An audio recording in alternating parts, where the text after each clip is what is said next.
Welcome back, ladies and gentlemen.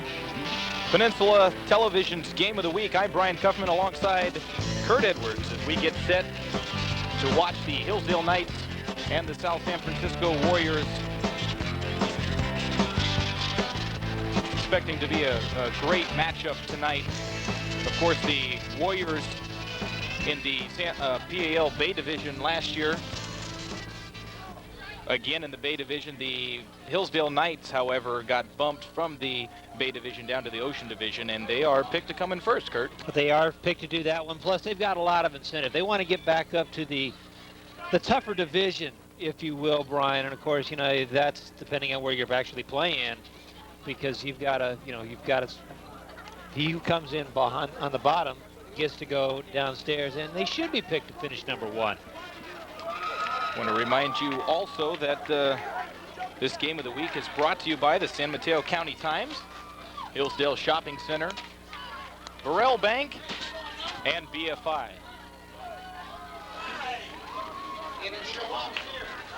You get a chance to see the captains out there for the two ball clubs, shaking hands, and of course, Roberto Lopez, the man in the white hat, out there in the middle, making sure they know the rules for this four-round heavyweight bout that we're about ready to go into. Of course, he'll be reffing the game. The umpire will be Greg Sparks. Head linesman is Mick DiMartino. The line judge, Todd Kellogg, and the base judge is Mike King.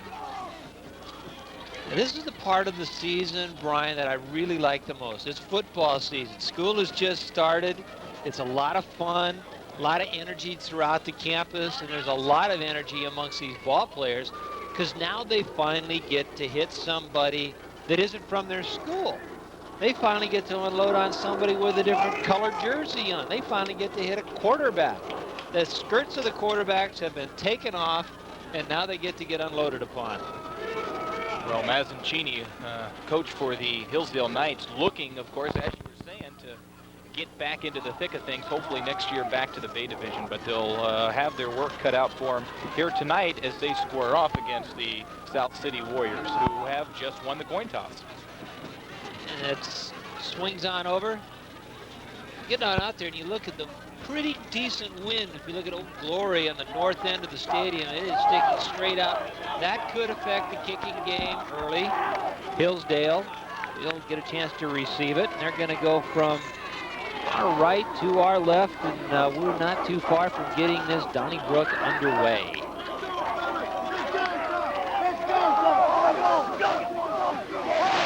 South City last year, I believe a 6-3 record in league last year, which was good enough to keep them in the Bay Division, and Hillsdale 2-7, led by Coach Mazzoncini, and the head coach for the South City Warriors is Ben White.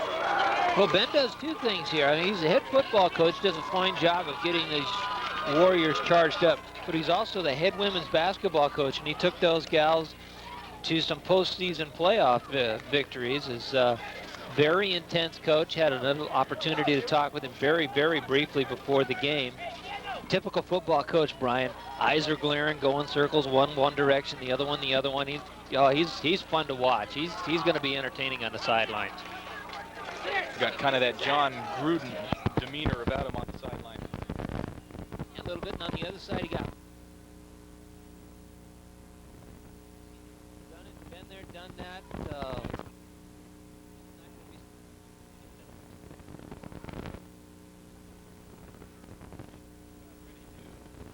Get the kickoff. Line up for South City.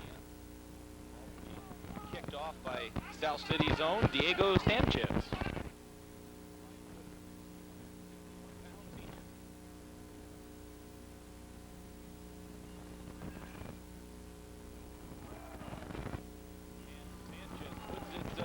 Up down the middle, and Hillsdale will have a run at it.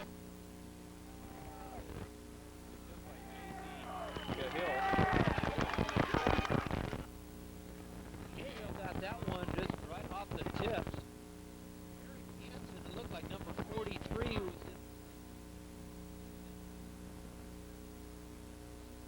Watch Cahill. He's seeing as they just go right up the middle. Nice wedge. And that's one of those things that you find out early.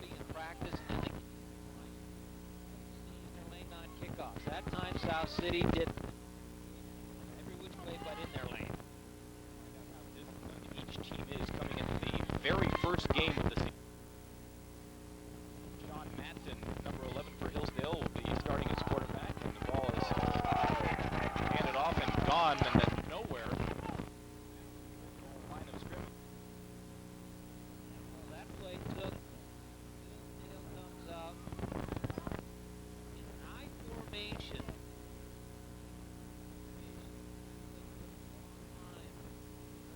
Back there, Matson took a long ball, but by the time he got there, defensive.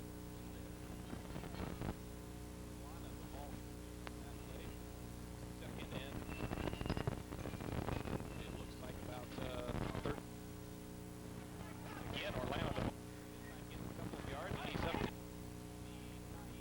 7-yard line. That time made up a little bit. Straight up the gut and a nice slam down in. Backers on the outside.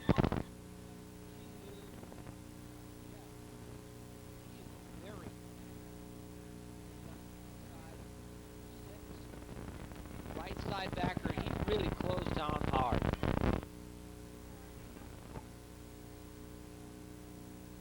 Down situation for Sean Knights. Now this time back to pass. Wobbled by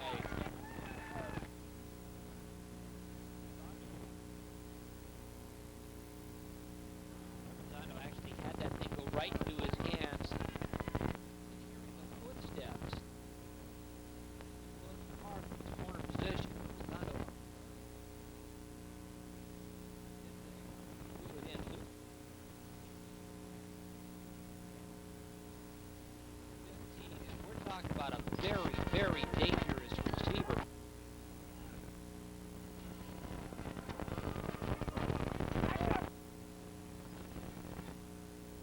Hillsdale kicks off via move. Roll to about the 34-yard line of South City. So South City's offense comes onto the field, including quarterback, senior this year.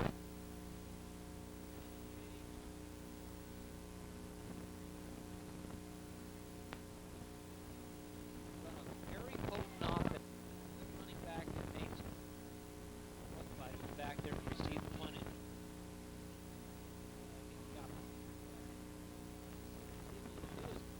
From the attack, he got some receivers. See how this offense unfolds here.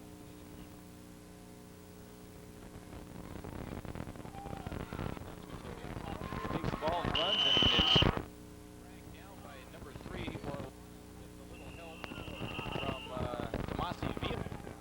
Lana did a great job on an option play. He is definitely hurt. He is down on the 30-yard line. Fake the dive. Notice a great pursuit. Solano gets it right by the shirt. He pulls back over that knee. Looks like the left knee just came around. His body bends in a couple of directions, and that doesn't happen.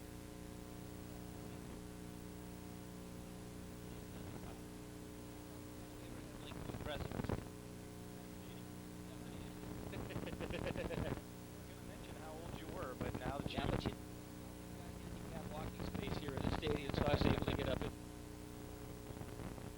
your access recruited. Tupa is still on the ground, belly down, and the trainers. It looks like they're working on his left.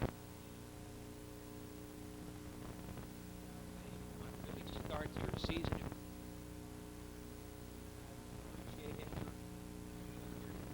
But he goes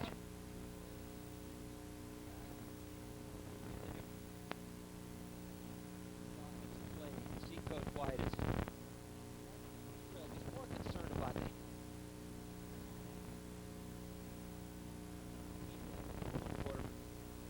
very first play.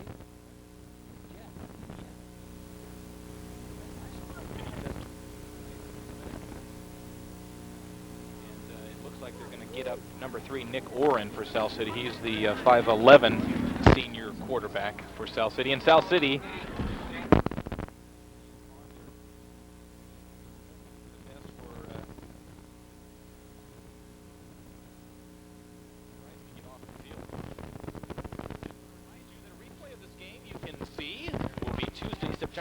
broadcast at 10 o'clock right here on Peninsula TV.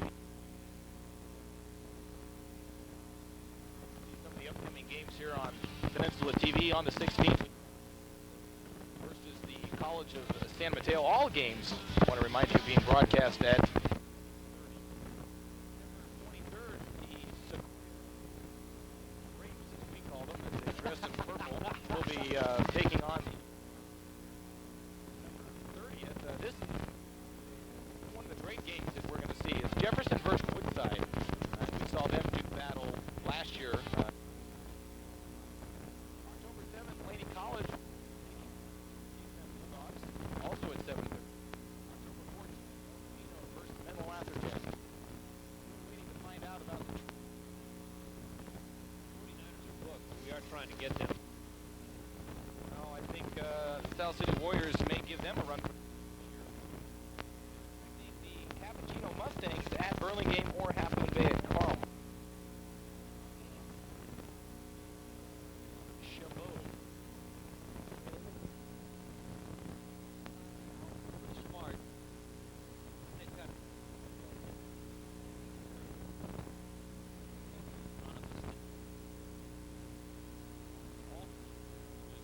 For you. Still looking here at Tupa out on the field. So with that, we've got the play stopped on the field, and it's getting up anytime soon. Alongside Kurt Edwards, Peninsula TV, and we'll be right back right after this.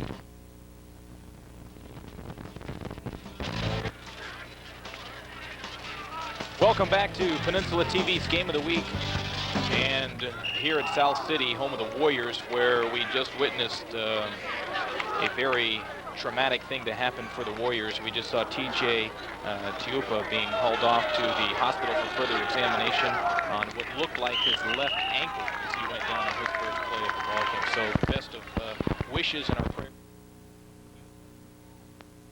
And then getting back here to the play-by-play of the ball game, we'll see if that has any kind of effect to the players on the Warriors.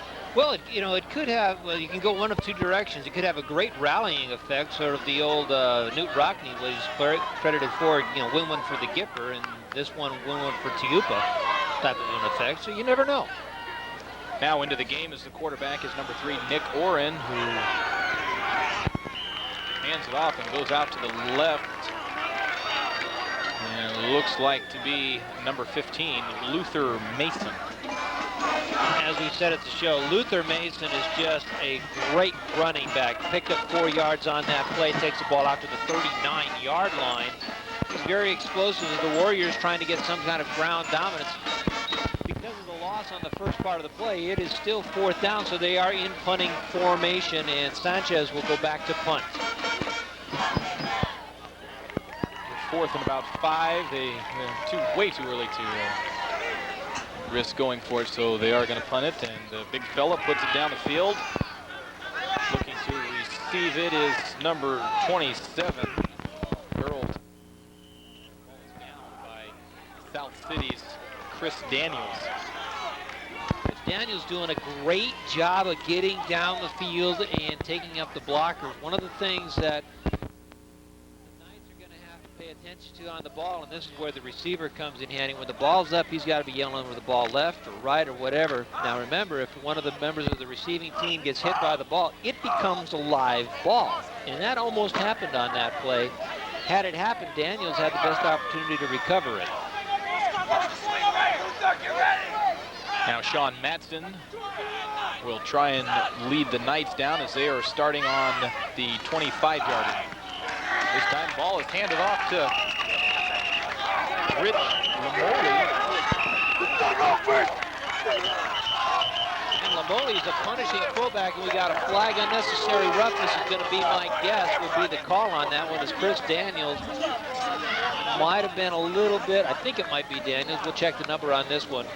Lamoli is caught behind the line of scrimmage, and he just continues to bull. He's a big, strong fullback. And he's just carrying Warriors with him. Now he's out of bounds, and everything keeps right on going. They should have stopped that play beforehand. Rashad Aliza was number 25, maybe credited with that flag thrower. That's a big play for the Knights. Caught behind the line of scrimmage. And that brings the ball out there close to first down territory. Dead ball. Beyond Personal foul. Because it's the automatic First down. So the chains will move.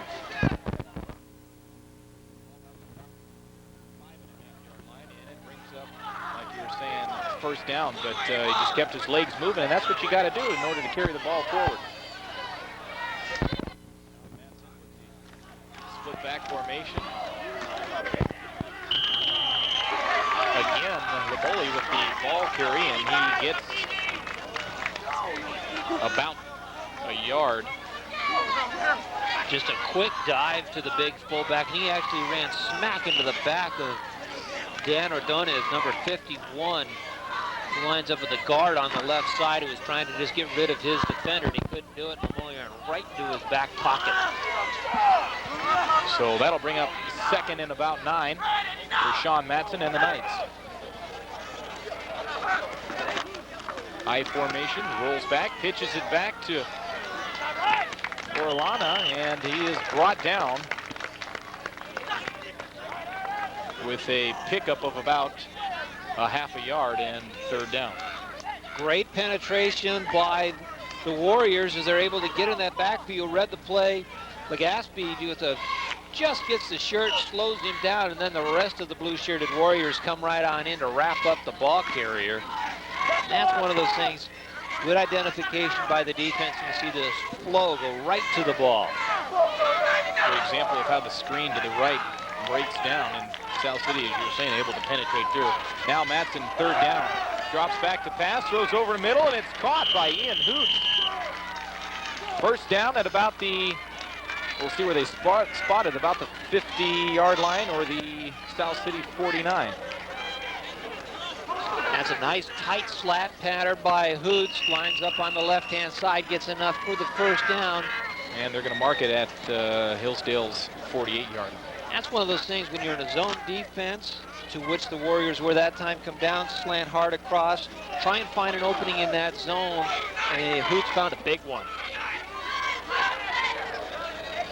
So Matson with the aerial attack working out so far. The ground attack, as you can see there, doesn't get much. Maybe back to the original line of scrimmage, and Orellana again with the work. He's a workhorse. Gutierrez from his middle linebacker position. The Warriors are in a 3-4 style of a defense. It's kind of a fun defense to work from because you can do a lot of variations. You can almost come into a 5-2 with 5 down linemen. You can have, it's just so much fun to work with as a defensive coordinator. Second and about 9. Matson pitches it back to Orellana again. This time finds a hole and brings it up to about the South City 47-yard line. Orellana doing a nice job at turning the corner. Good job that time by the offensive front of the Knights as they were able to keep everybody at least somewhat entangled in a shirt.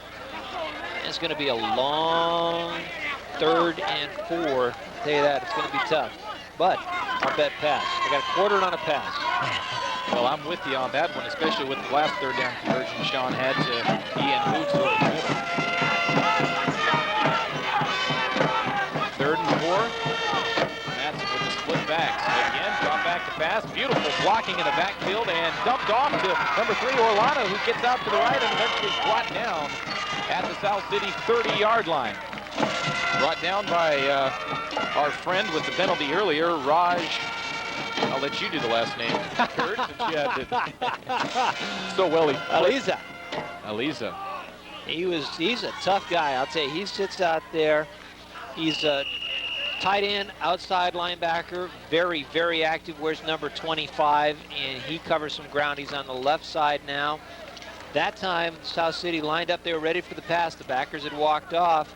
Everybody flooded out of the area. Nice job. Good offensive deception by the Knights. That brings up another first down. Matson again. Now flags are thrown. And Matson looks like he's got a free play and throws it too far over the head of number 3, Orellana. Orellana was wide open. had Madsen and was able to throw enough air underneath that ball. And it was just a straight go. Excuse me, correction, that's number 2, Ian Hoots. It's going to be illegal procedure against the Knights, so that free play wasn't going to be too much of a free play. So I guess it's best if you're a Knight fan that you didn't catch it and go in for the touchdown, because it would have come back on a penalty.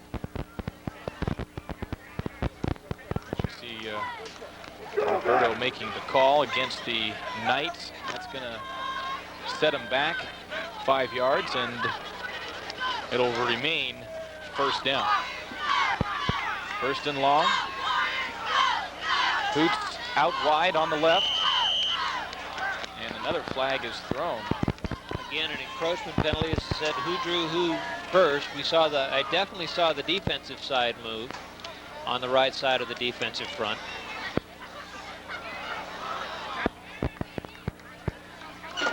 And we're going to move 5 yards the other direction. So we're first and 10. Penalty for penalty. The only thing wasted was a couple of our precious minutes. First and 10 again. More than likely see the same setup. Boots on our near side. Madsen with the split backs. This time hands it off up the middle again to Lamoli, and he is brought down at about the 29-yard line. Again, right up the gut. Just a fullback dive, just a quick handoff to him. Although I will say this, Madsen did a nice job. A little pop-up action like he was going to do a quick hitter, then handed it to Lamoli as he just dove over the right tackle. Picked up a couple of yards, as he said, before we ran into probably 3 or 4 blue-clad Warriors. I'm very impressed right now with the way the Knights are coming down the field, mixing the pass and the run, doing a nice job offensively. Second and about 7 yards for the Knights. And there goes Lamoli, and he could go all the way. He's at the 10, the 5, and into the end zone for a touchdown, and I don't see a flag, Kurt. No flags on the field. Great job by Lamoli as he was able to go 28 scampering yards. Let's watch this. Nice inside trap blocking, and it breaks Lamoli. Good quick hitting action. Good job by the offensive line. And he's got speed to burn. Once he got that corner and turned it upfield, he just outran the defensive backfield of the Warriors. And Lamoli in for the first scoring of the night. Hillsdale up 6, looking to put the point after through, and it's a fake. Madsen rolls out, throws over the middle, intended for Chris Clark, number 25, and pass is thrown behind him and a little high, so the conversion no good, and it will remain Hillsdale 6, South City nothing.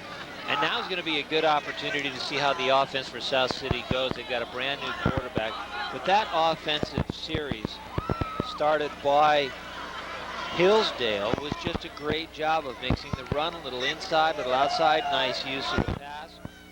Nothing panicking. And Sean Madsen, all 6 foot, 170 pounds of him, does a nice job of quarterbacking. He's a good field general out there. Very impressive drive. It's so very important to get the first score on the board. Psychologically, I mean, it just does so many things to that team. You scored. You're pitching a shutout right now. You got 3:50 to go in the first quarter, but it's a shutout. That's right. The confidence level of the Knights and the South City Warriors are now starting off in the hole. Not only do they lose their start, now they've got to climb out of a 6-0 hole deep into the first quarter. Now, one of the cool things about it is there's a lot of time to play. Let's see if we can actually see Cole Weber with the kick. Luther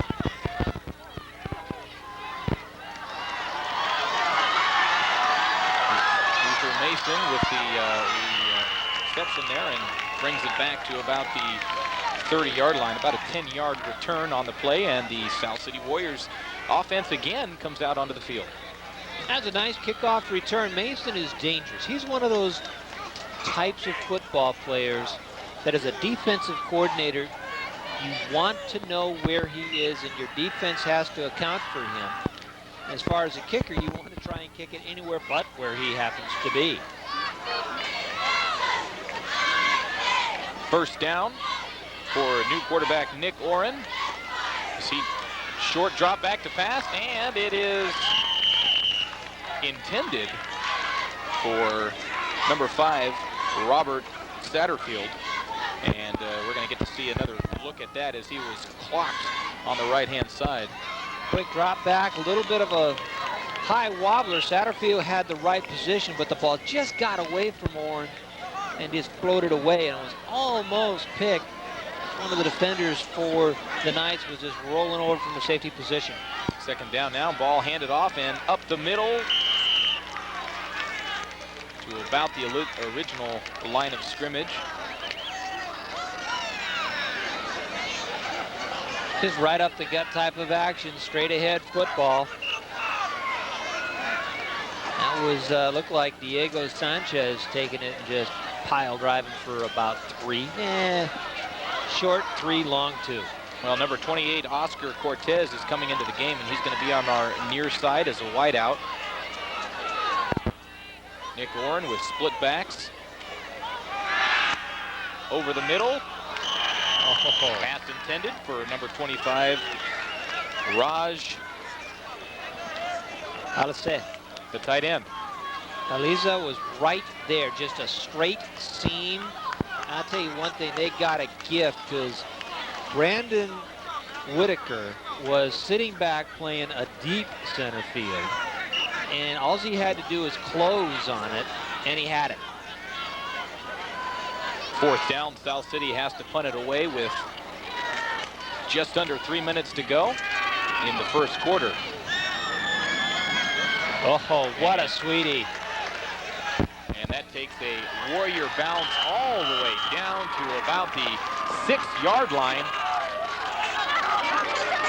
The ball is down by number 9, Damon Britton, 5'9" senior. So excellent job by the South City special teams, and that'll put a dent in the Hillsdale offense as they look to try and travel the ball 94 yards. Well, they got to come from that 6-yard. Great job by Sanchez. He gets that punt.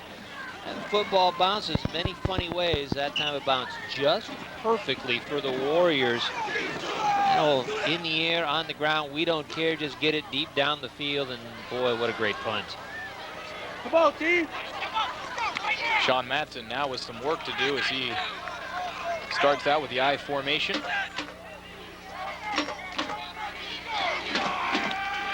Hand it off to Orleana, and down at about the 8-yard line. Flags down, and we'll wait for Roberto Lopez to make the call, and looks like it'll be against Hillsdale. Actually, and it is a fumble, and the Warriors came up with that thing. We're in a bad location looking on an angle, so we did not see the fumble happen, but you know what? The guys in the blue shirt sure did. Well, that's for darn sure. Roberto Lopez threw a flag, and that was going to go, I think, Brian, would have gone against the Knights. Of course, the penalty then declined in Warrior football. So now Warriors with excellent field position, and they'll be starting on the 7-yard line. Hand off right up the gut, and the Hillsdale Knights defense doing an excellent job on stopping him right in his tracks. A lot of movement, a lot of action that time in the offensive backfield for the Warriors. As Oren faked like he was going to roll to the right, he gave to the fullback with Mason, who, as I said before, you have to account for him. When you've got that much talent, the defense has to know where he is. He was trying to sweep wide on the left-hand side. So a lot of deception, a lot of movement. But the Knights did well. They held. Nick Oren, 5'11" senior, didn't get a whole lot of playing time last year with Tiupa, as this one is a pitch off to the right and down to about the 4-yard line as he's knocked out of bounds. Number 21, J.C. Cahill, 5'7", 140-pound cornerback. Here comes Mason. Here's number 21, Cahill. Does a nice job of fighting off the block. realizes that, hey, low is the place to go and takes him out at the knees. That play probably could have gone on the way had the blockers for the Warriors been able to actually get outside and get Cahill hooked up inside, but he wasn't able to do it. Good job by Cahill to keep the contained position on that outside and either force the running back out of bounds or have him turn back up where hopefully your help is.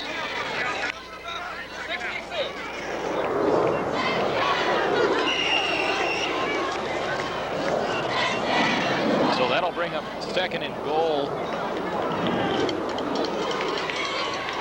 for the Warriors. This time handoff to Mason up the middle, and he is stopped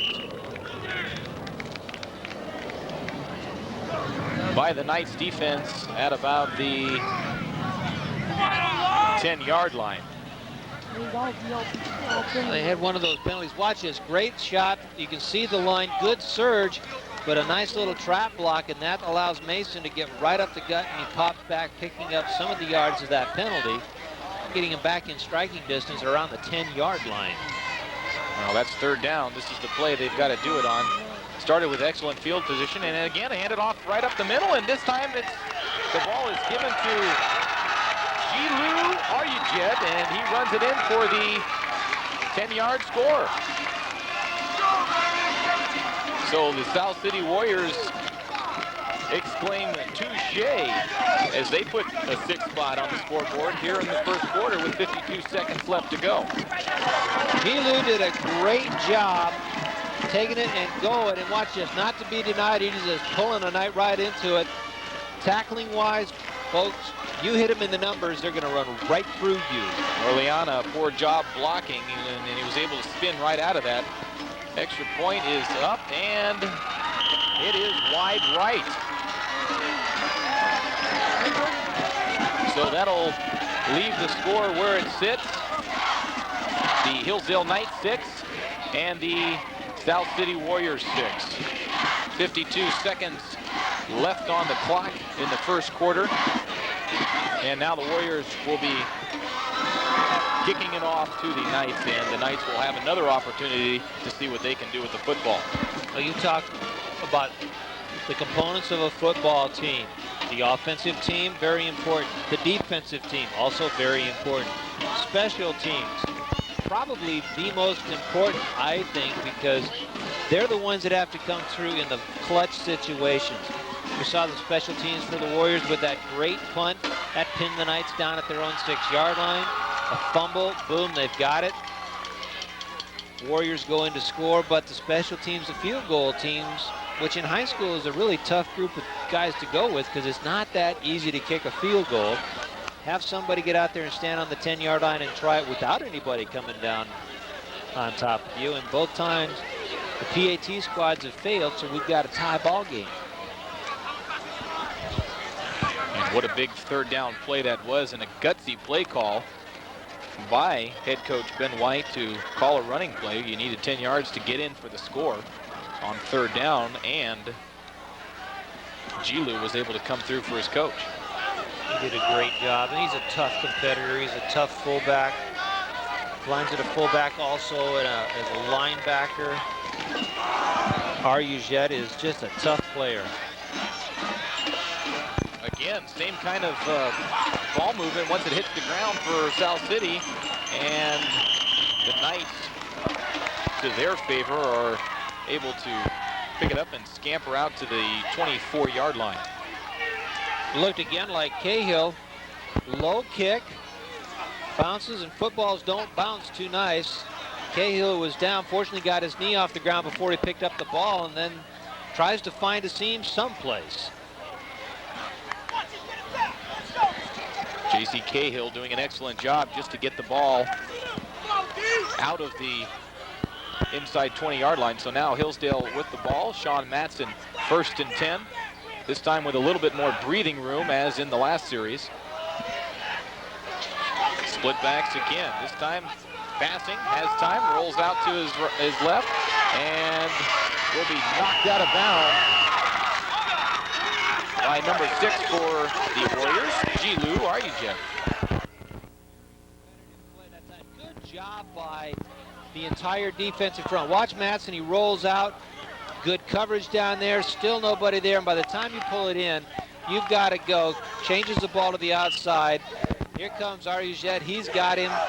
And then, of course, everybody else comes in for the wrap-up side. Martinez, number 17, also in on the hit. Now on the near side, second down, and still about 10 to go.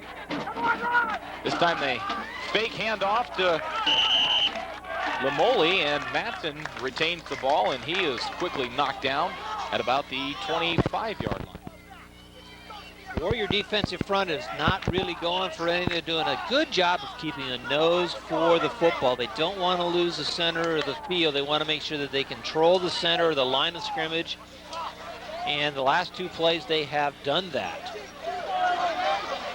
Well, South City started off this ball game moving the ball downfield extremely well, and now it looks like they've stumbled into a roadblock here, and the roadblock just happens to be the Warriors defense. And that'll be the end of the first quarter. The Warriors and Knights knotted up at 6 apiece. You know, one of that roadblock happens to be number 54, Oscar Castaneda, who is a nose tackle. He's done a nice job of dominating. We'd like to remind you the replay of this game, the Hillsdale Knights versus the South San Francisco Warriors, can be seen Tuesday, September 12th at 10 p.m. right here on Peninsula TV, channel 26. Say, if you want to watch some football, we've got football. Take a look at that lineup, folks. We've got games. We've got all you won't kinds be bored. We've got all kinds of great games coming up here. September 16th, we've got Santa Rosa in to visit the CSM Bulldogs. I want to remind you also that the Peninsula Game of the Week is being brought to you by the San Mateo County Times, Hillsdale Shopping Center, Morel Bank, and BFI.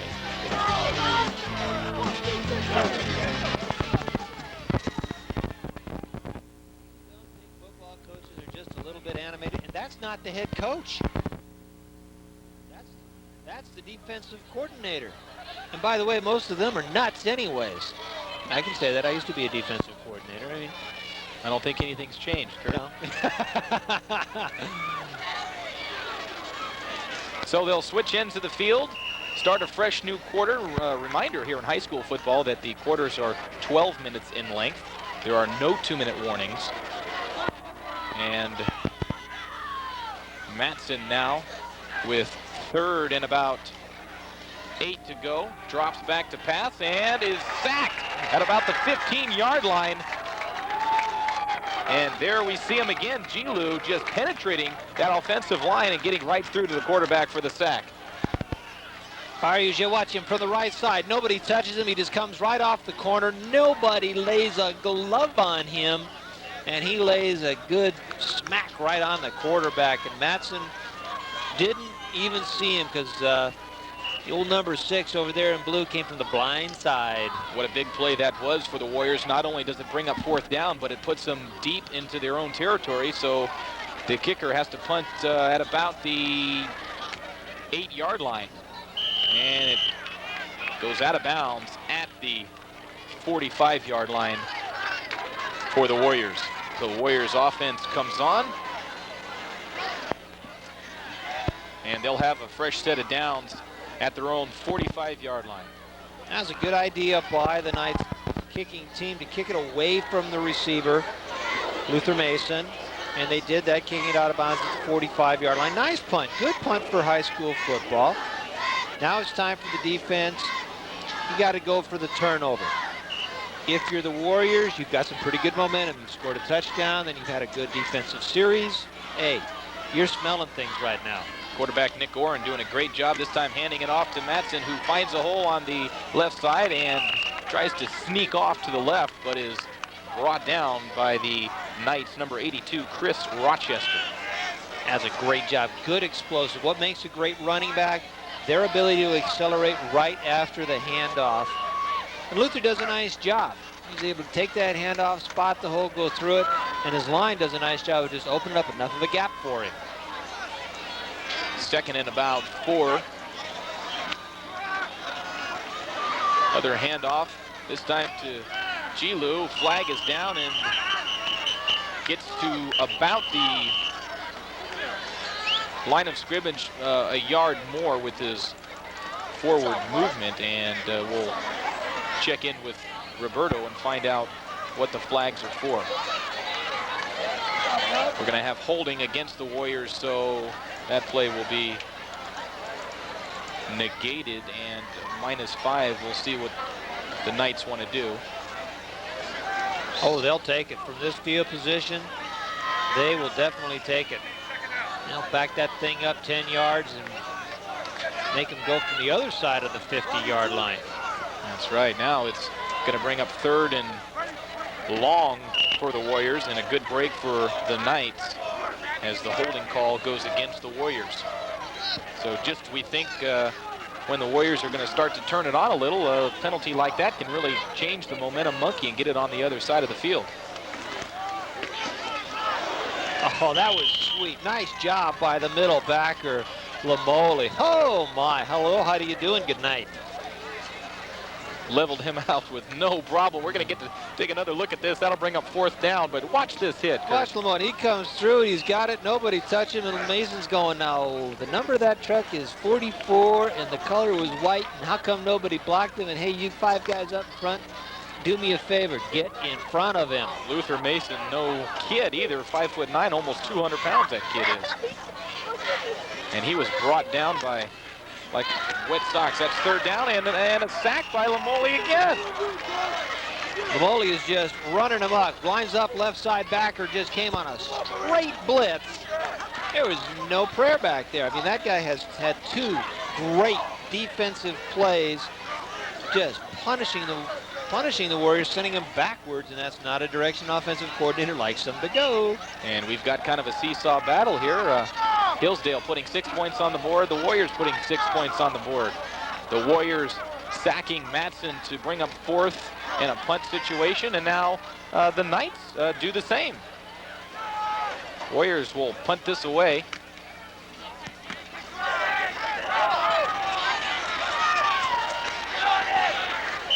And it is picked up by the Warriors and at about the 40-yard line of the Knights. So we're going to get to see Sean Matson and his crew come back out again in this 6-6 ball game. We are in the 2nd quarter with 9 minutes, 13 seconds to go. This time in good field position at their own 40-yard line. The Knights have the ball. Punt before, great bounce, went the right direction. This bounce took a wrong turn, and Daniels had to get it before it did more damage. Hillsdale sticking with that split back formation, mainly to get the extra blocks in as Matson goes downfield, and Ian Hoots looks like he got tripped up at about the 30-yard line. Pass intended for him, and it is incomplete. Matson throwing into double coverage. We'll take another look here. Now Matson going deep. He's going to hang that thing up there for Hoots. Daniels is deep on the coverage. Hoots has to turn around. No harm, no foul. Everybody going for the ball, but as Hoots turned around, he started to lose that balance. You start changing directions around, and your feet don't know which direction your head's pointed in, and you end up sitting on your wallet. And that's what happened to Hoots on that one. So 2nd and 10. I formation.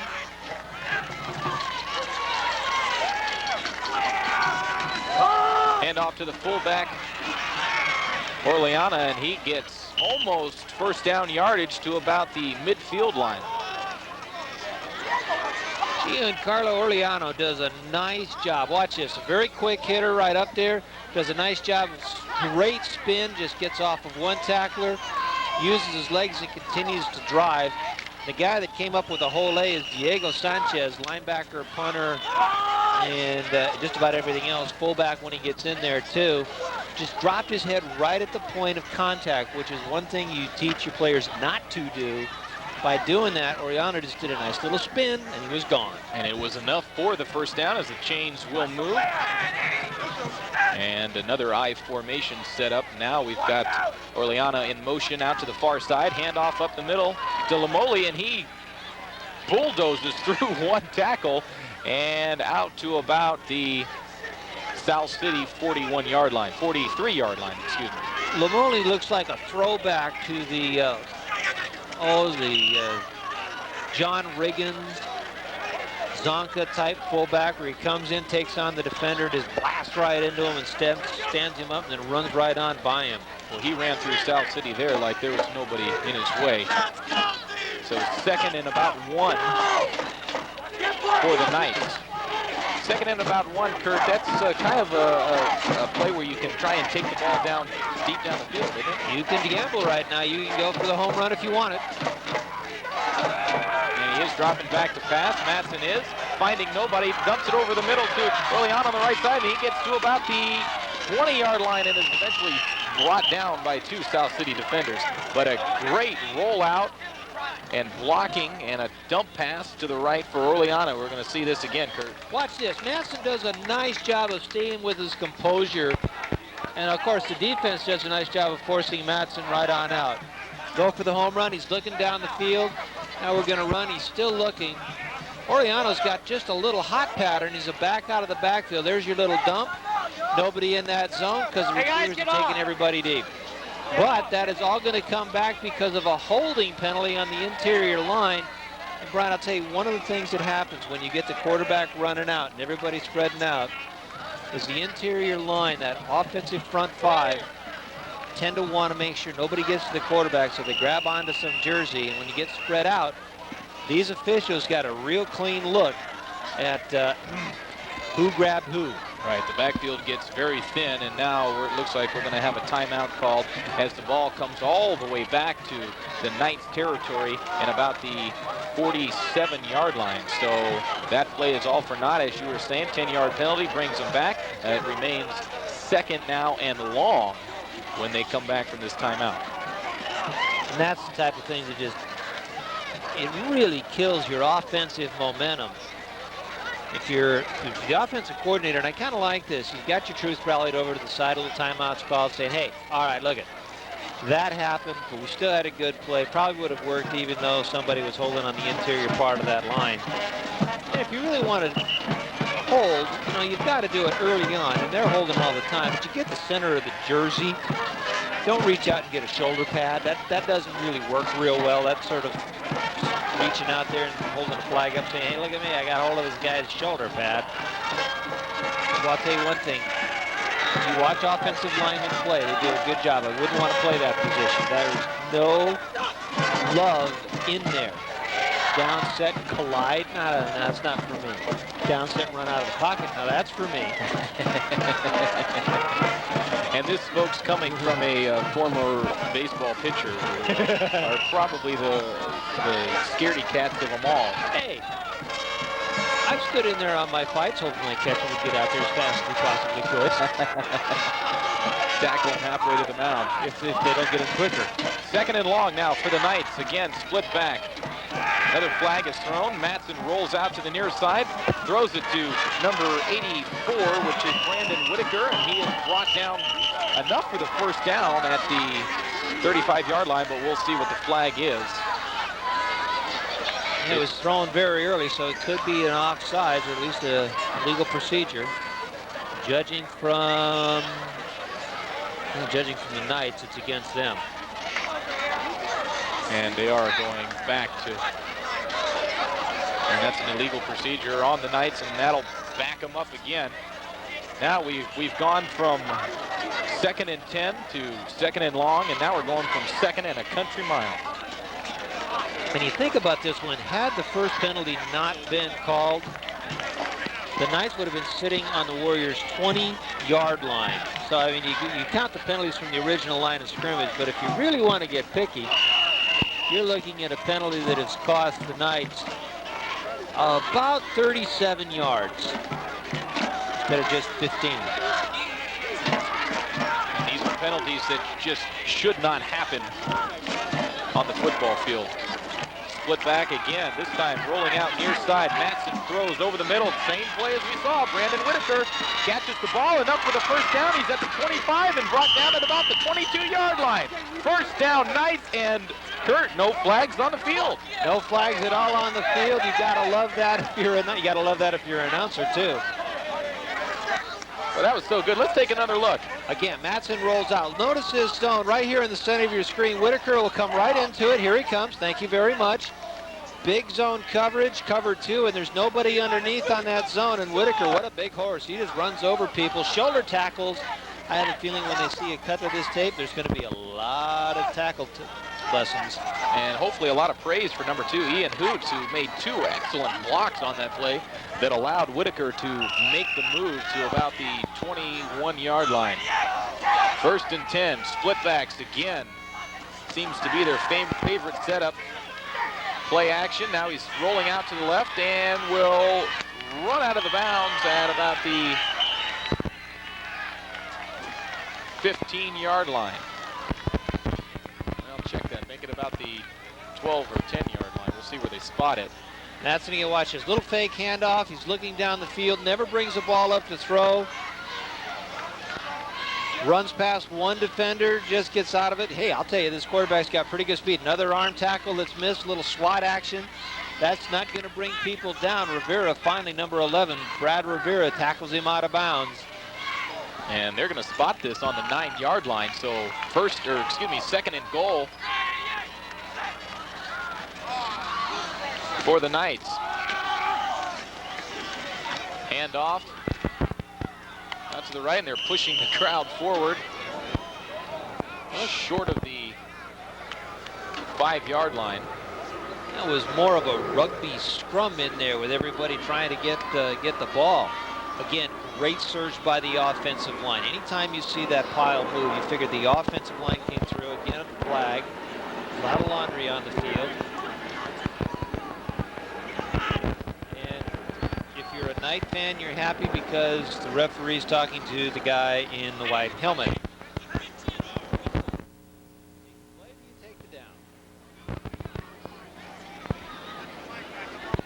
Roberto Lopez with the call here. We've got a face mask against the Warriors. The penalty is going to be declined naturally, and because otherwise they would have to do it over again. Well, half the distance to the goal line. They made more than this half that distance. I'll take yardage down here. Definitely. Matson, split backs. Hoots to our far right, and it is short. Great surge that time by number 43, Diego Sanchez, doing a fine job from the linebacker position. Stepped up and just absolutely laid a hit on the running back who was trying to come up the middle. Hey, this is no fun territory. I mean, you don't have much room to operate it for the offense. In the defense, you've got to pretty much play man up. The zones don't work down here very well. Number 50, Tom O'Leary, coming into the game for the Warriors. Matson with the famed split back formation, and Lamole runs right up the gut. Touchdown Knights. Rich Lamole, 6'2" senior, scores again for the Knights, and that makes it 12-6. Big 6'2", 221 pounds, goes right off the left guard. Great big hole in there. Nice job by the center and the guard on the left side, just kicking everybody out. In a 3-4 defense, if you can isolate on the nose guard of that defensive tackle and just kick them up a little bit and get that big fullback with a head of steam, it's tough for the linebacker. So number 44, Lamole, in charge of all the scoring for Hillsdale, and another flag down on the field. Yeah, point after touchdown was good. And it looks like it's going to be against the Warriors. Well, Warriors just having a very frustrating drive that time. It looked like they had the cat, it looked like the cat that just ate the canary. But all of a sudden, with some good offensive surge by the Knights, they were all of a sudden able to get from their 38 back down to the opponent's 22-yard line. And I think that actually broke the back defense, the emotions of the defensive unit. Well, the extra point is good. It's 13-6 Hillsdale. And we're going to have roughing the kicker against the Warriors. So the penalty, of course, is declined, and the extra point is good as signaled by the referee, Roberto Lopez. So 5 minutes, 44 seconds left to go in the first half. 13-6 Hillsdale. And now it'll be up to the Warriors to see if they can counter what Hillsdale has just done. Well, they do have the offensive weapons to do it. Right now, it's the emotion and just the patience and the discipline that they've been working on for probably 4 weeks of practice. Can they harness that? They've got very good talent. They've got good receivers. So what they have to do, and this is where the coaching staff comes into play, keep the heads up, let them know that 7 points is not going to beat us. Not in a high school football game, and this time the ball is caught by Mason at the goal line, and he's going to run it out to the near side. Quickly, the Knights attack, and they miss the block, and eventually is brought down at about the 27-yard line. First on the scene looks like to be Dan Ordonez, number 51, to make the tackle on number 15, Luther Mason, excuse me. Now here's one of those times, now we talked before, they've been playing each other, they have double days, there's hopefully condition. We're watching some tired tacklers out on that field, and I point that out mostly because they're shoulder tackles, they're arm tackles. There's absolutely nobody getting in front, squaring up, and just delivering a pop right into the running back. Of course, anybody who plays football is not going to stand there. Hand off now to Mason. Near side. Has some room and a great block by Robert Satterfield, and that allows Mason to get all the way out to, we're going to see where they spotted, see where he stepped out. Now they're saying he stepped out of bounds back at about the 45-yard line. So nevertheless, a first down for Mason and the Warriors. It looked like Gary Patel, number 55, might have got away with a little hold on that time. He threw a great block, and he threw it for a long time. High formation set up, handoff up the middle. G. Lou Ayujet brings it up to across the midfield line to about the 48-yard line, 47-yard line. Good drive by the fullback, right up into it. Lawag, number 77, Joe, 6 foot, 240-pound defensive tackle wrapped up. But the young fullback just kept driving the legs.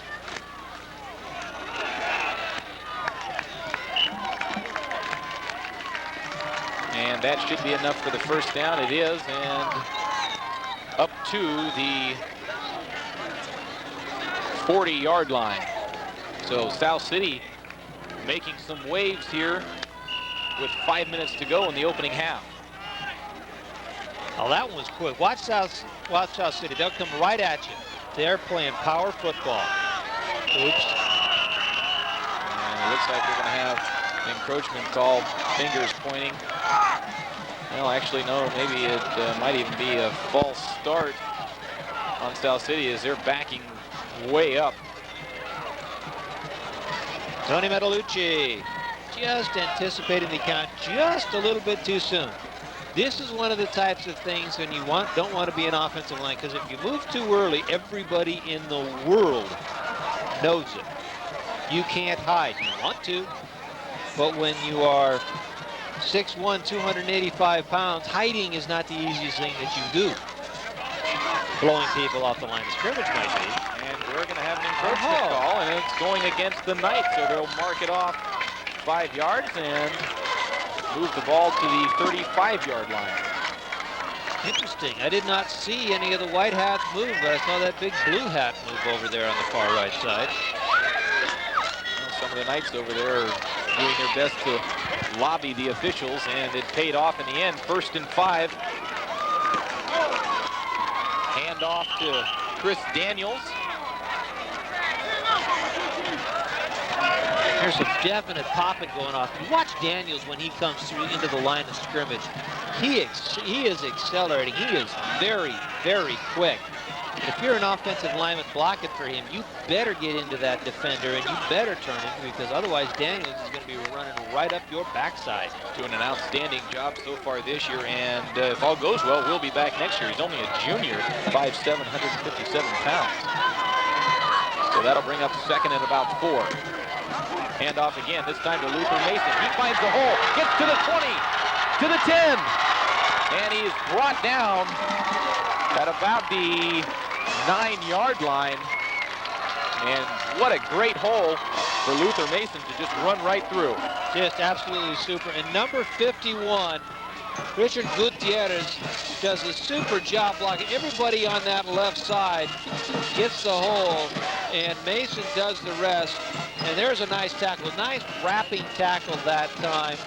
Chris Rochester just wrapped him arms, slid down around the knees, pinned the knees together. Something Ian Hoots could learn from. He missed that tackle. Now, hand off again. Mason this time cuts back and goes to about the 1-yard line. Not quite enough, as it took 2 different Hillsdale defenders to bring him down. The pounding offense of the Warriors, run, run, and run, and they're letting that offensive front get up and get into it. And the running backs for the Warriors, very quick, very explosive getting into that line, and that is so very important if you want to get some good yardage.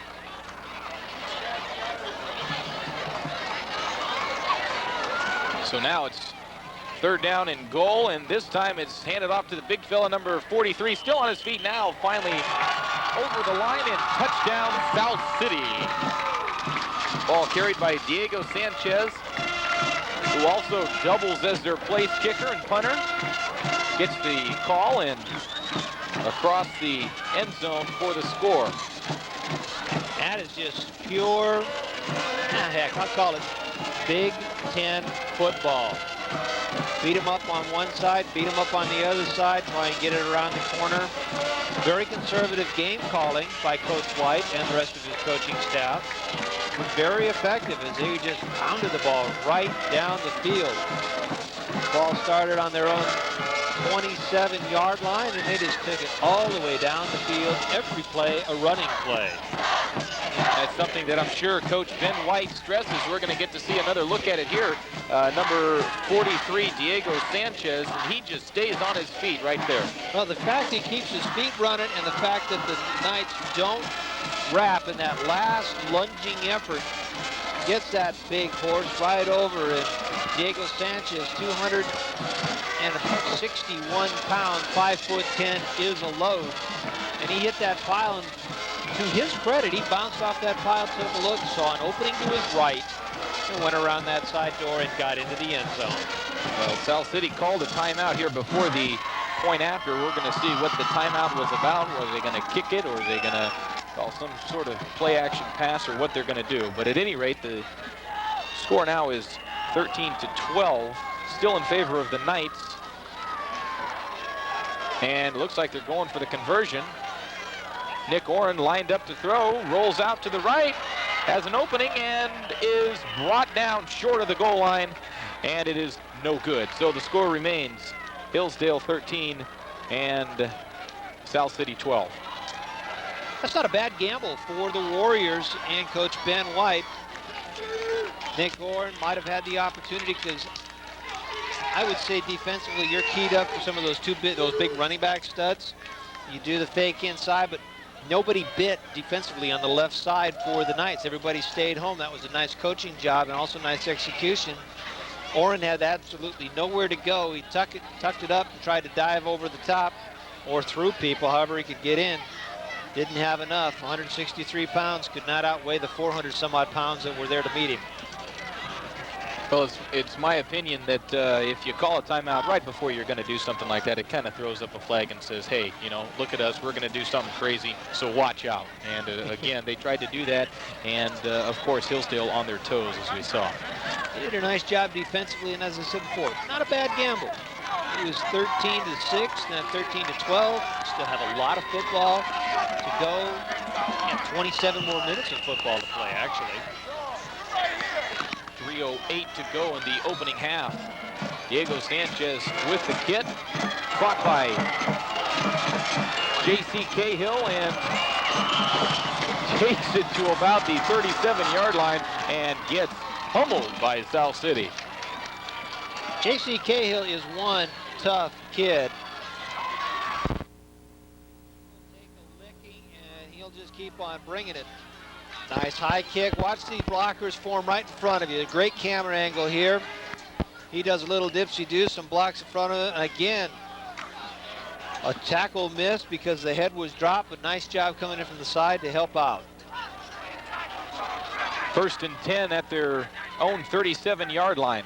Matson again with the split back formation. This time he'll be dropping back to back, steps up in the pocket, throws deep down the left sideline. Just out of the reach of number 2, Ian Hoots, down the left sideline. Just a little overthrown, but Matson shows that he's got a cannon for an arm. And that time, Hillsdale showed me that they can pass protect. Nice little pocket pass protection. Just needs a little bit more air underneath it. Later down in the season, I have a feeling that pass is probably complete. You got adrenaline coming out of your ears, and the timing isn't quite right yet, especially with live ammo coming at you. Well, you and I had a chance to talk with Coach Mazzancini down on the sideline, and he said that Matson was known more for his accuracy than his cannon, and that time we just saw the opposite. And he dumps it off just in time, but unable to hold on to the ball is Orlana, as Matson felt the heat of the South City defense. Fortunately, got it off just in time, otherwise would have had a sack. And they were coming hard, too, and a nice little hot read. But Orlana was the hot read on that little back out of the backfield just in case his quarterback got in trouble. And Matson did get in trouble, and he was able to dump it off. The ball goes incomplete. So that'll bring up 3rd down for the Knights. 2:53 to go in the opening half.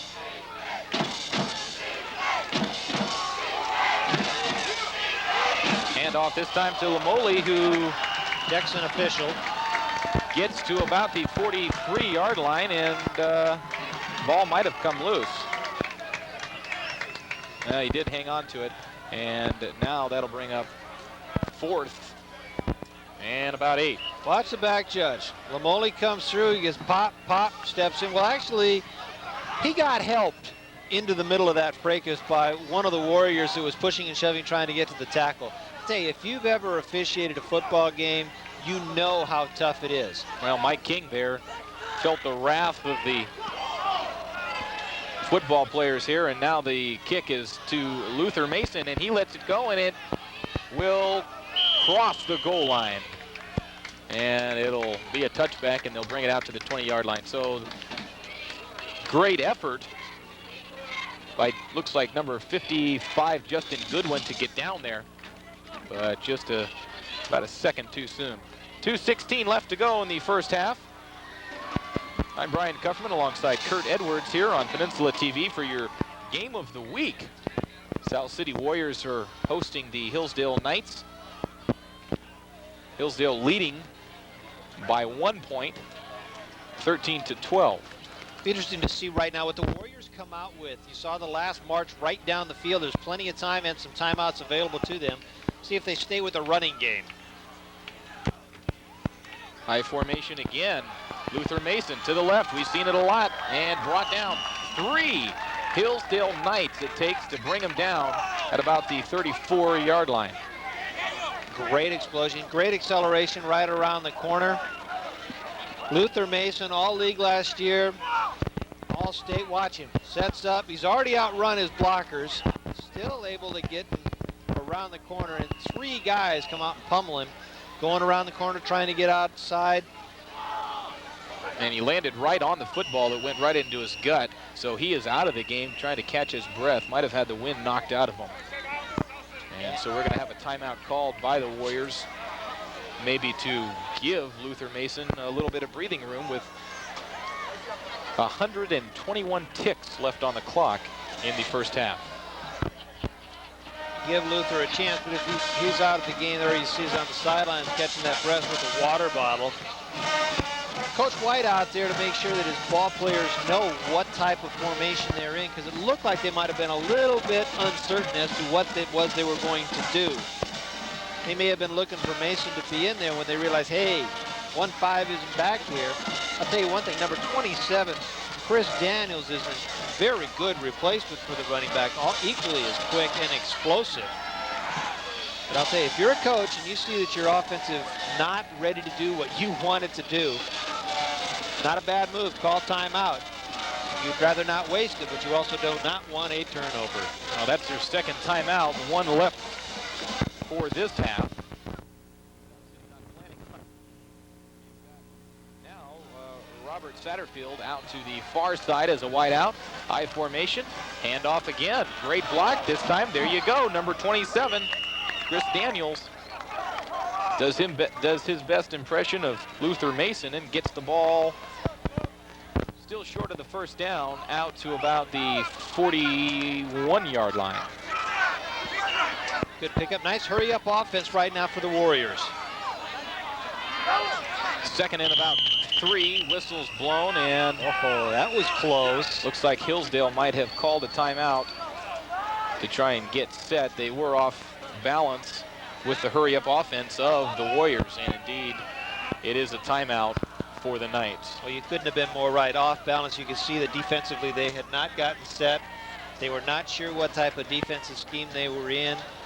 The defensive ends had not set up. They were just not ready.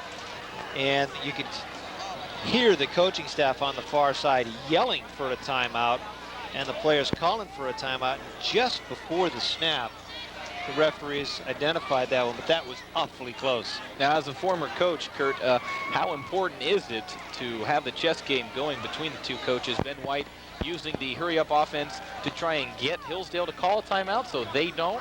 Or what's the deal behind that? Actually, what he's trying to do is not so much get Hillsdale to call a timeout as to get the defense unsettled so they're not set up and if they're not paying attention. So you want to get that hurry-up offense so the substitutions can't be there and the defense is not balanced. Nick Oren with 2nd and 3. Dump pass over to Robert Satterfield and tried to run with the ball before he caught it. And there you see what happens when you do just that. I'm Brian Cuffman alongside Kurt Edwards. This is Peninsula TV, and we'll be right back after this.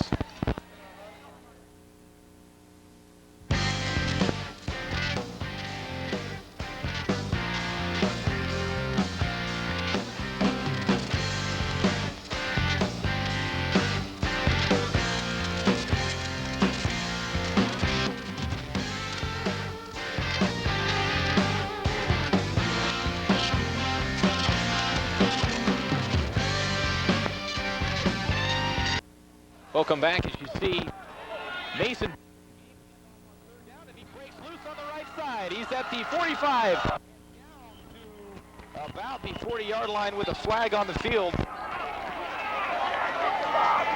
Hey, I'll tell you that.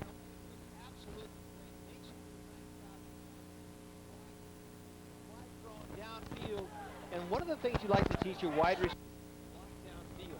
But one thing they're not supposed to do is hold on to the guys that they're blocking down. I have a feeling that might have been the case. The 43-yard line now. Roberto coming out to about mid. Call. There he comes. From the point of the hold, so from the point they back it. And you are indeed correct, Kurt. It's a holding on the Warriors, and that back across the midfield line. Block can run at a minute 22. Mason again with a great stiff arm coming to the near side, the 40, and Adam still running, gets to about the 25, slowed down at the 30 and gets to the 35 right before Tomasi via move knocks him out of bounds. This is one of those types of offense. Sweep left. Going to the outside. Runs right on through, good stiff arm as you call it. Again, downfield blocking that allows Mason to get around. And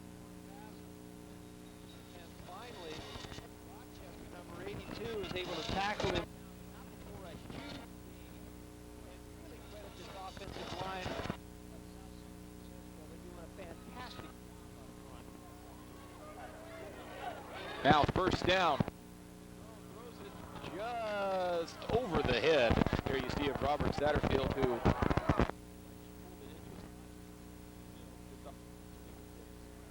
side. So incomplete pass.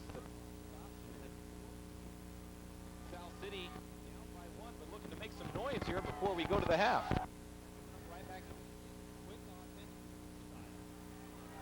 Mason still out of the game. This time pitch back.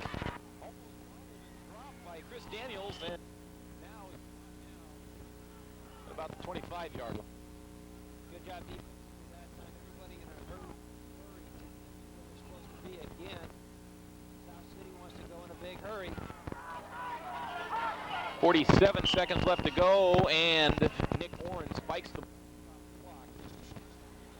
block. But that'll bring about 2 yards to go. Warriors remain on the field as the play being called in on the sidelines. There you see number 15 coming back in, along with number 28. Robert Satterfield will come out, so some offensive being made by the Warriors. And excuse me, it is now at about 2. Nick Oren lines up.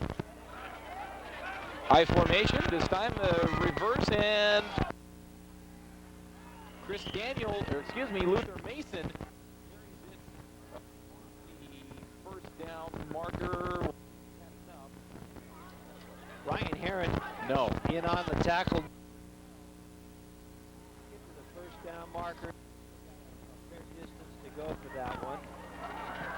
But they're not going to slow down much. Well, that's it. The Knights will get position. Now that play may come back to haunt them later on in the game. 36 seconds left to go. They could have kicked about they're at the 23, so 33, about a 40-yard field. Might have been wise to try and go for the 2 yards.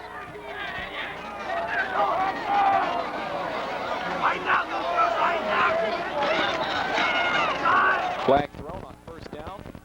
Number 44, Lamoli runs with it out to about the 30. Fumble on the play, plus penalties on the play, so what else could have happened actually on that play? We're going to get to take another look here and find out exactly what did. Flags start throwing very early. There's one of them right there, so it's probably, judging from where that one. Only doing a nice. He eventually coughed up the ball. Bring it all the way on back. And it wasn't fumble. Lamoli was able to gain possession, but it really doesn't matter. It doesn't matter because they could have declined in South City. They're still going to back them up. From 20-yard line. Step them back to 22-yard line and get back to about the 18-yard line. So reverse is not what the Knights want to be yet. So first 18 seconds to go as the clock continues. Matson with a single back. Lamoli takes it and runs with it right up the middle. To about the 32-yard line. 4 seconds remaining. And again, a penalty. We'll see who it's going to be charged against. As these young ball players get tired, or they get just a little bit more excited to know that they have optimum level, mistakes do come into play. But again, this is the first football game of the season, folks, and we've got a ton and a half of football games. These ball players are anxious and are excited. Now it's first down. It's going to 20 to about the 15-yard line. And with 4 seconds to kneel down. Right now, that would be a smart way to do it. Yeah, there's no sense in risk. Interception. You're up 13 to 12. Take the kneel down, let the clock run. Head to the locker room and then regroup. I agree. Now we're going to get to see if Rich Mason cheese. 4 seconds.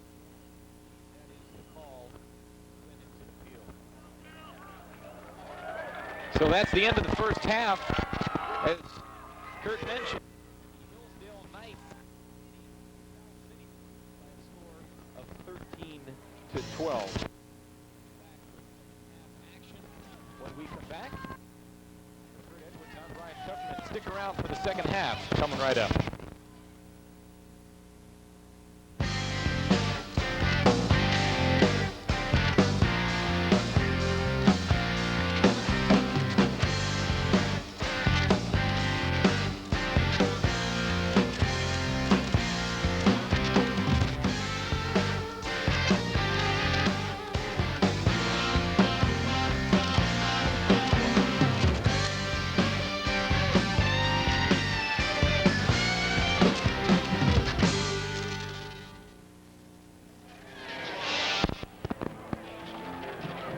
Welcome.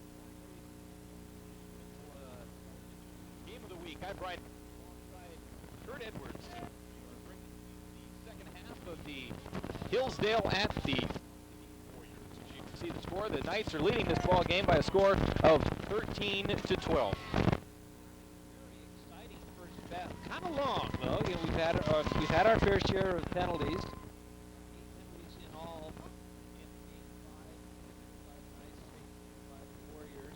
A couple of touchdowns. Different style of offensive styles. The Knights, although they've scored their touchdowns via the run, position via the pass. They're going to put the ball up a little bit more. They want a running type of a game. Remind you that the game of the week is being brought to you by the San Mateo County Times, the Hillsdale Shopping Center, Burrell Bank, and BFI.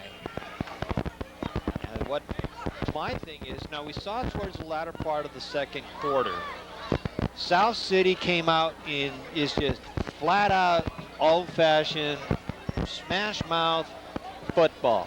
The running game was going. Daniels was going around the corner. Mason was going around the corner. One of their touchdown, one of them by Diego Sanchez, was basically a 2-yard up the thing. What they started to at all to see Coach White just stay with that one. Put the ball in his back pocket, throw it every once in a while. Keep the Hillsdale Knights defense somewhat honest. Or if when he does finally see those backs start to come up, dump it right over the top. As a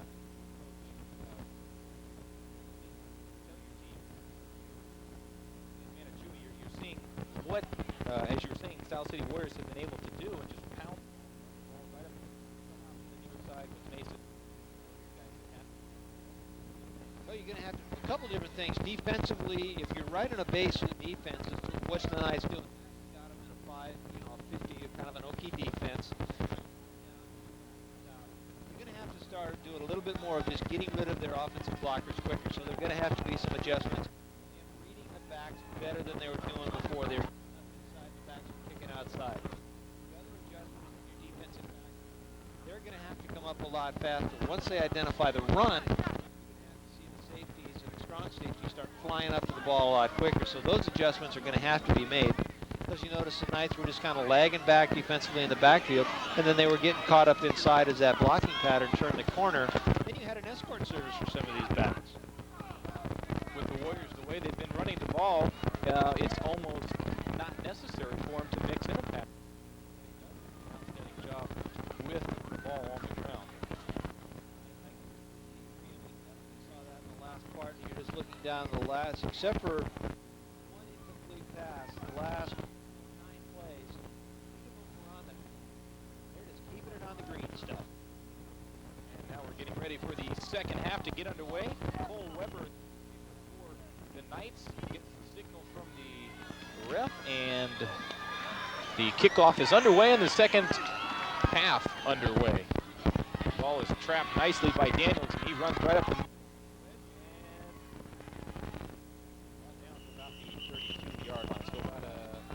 about an 11-yard on the kickoff. There's that pile on the wedge. Nothing more right up in that wedge. Hit it, and then that thing still starts to look up that field. And you know you've got some blockers in there, and you've got that receiver really churning with the leg. which is in the wrong direction. Pushing back the Knights. Great job. Now we're going to see backup starting for South City. And looks like he may lose a yard or two on the play. Justin Goodman, 55. For the Knights is over there on the left side. Went over there, get a nice pop. Here comes Mason. He works his way over there. There's a first pop right in there, and you can grab hold of some ankles and taking him down. That's the type of tackling that they're going to have to give the next football. If they can tackle like that, they've got a good chance of winning the ball game. Hillsdale needs to look at it. There you just saw a perfect example of Hillsdale not tackling well. Excellent job by Mason. Comes out to the near side of the 40 to the 35, avoids another one, and scrambles to about the 20 with two Knights on his back, dragging him over to the 20-yard line. First down, South City deep into the Knights territory. What a job by Luther Mason. Now, if I'm Luther Mason, I'm coming over for oxygen, which he is. Right up the middle. Nice trap blocking by the inside of that line. Mason says, you know, I got nothing in front of me for help. I'm going to go across the middle, and he does a nice job, and he's picking up blockers deep. No Knights in the screen. And finally, Cahill does a nice slide-by tackle, and he misses him, but great individual effort by Mason. 1st and 1 at about the 20, and the ball is being carried to about the 19-yard line for a gain of about 1, if that. Or excuse me, to the 15-yard line. That'll be a gain of 5. So I'll bring up 2nd and 5. And again, great job running the football from the Warriors. Good individual effort by the back. Aerosjet, nice time. Goes right up the gut, then does a nice step out. Hand off again, this time to number 27, Daniels, who goes into the end zone. Touchdown, Warriors. And they come out screaming. A minute 43 seconds into the second half, and they score a touchdown, and now a late flag thrown by Lopez. Could be some celebrations. Hard to say on that one. It also could be against the Knights, who have to be very, very frustrated.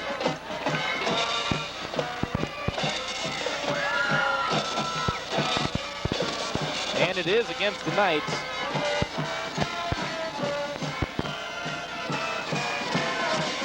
I'll tell you, that effort by all of the running backs who carried the ball on that section. Daniels with the touchdown, but Mason with just a huge run.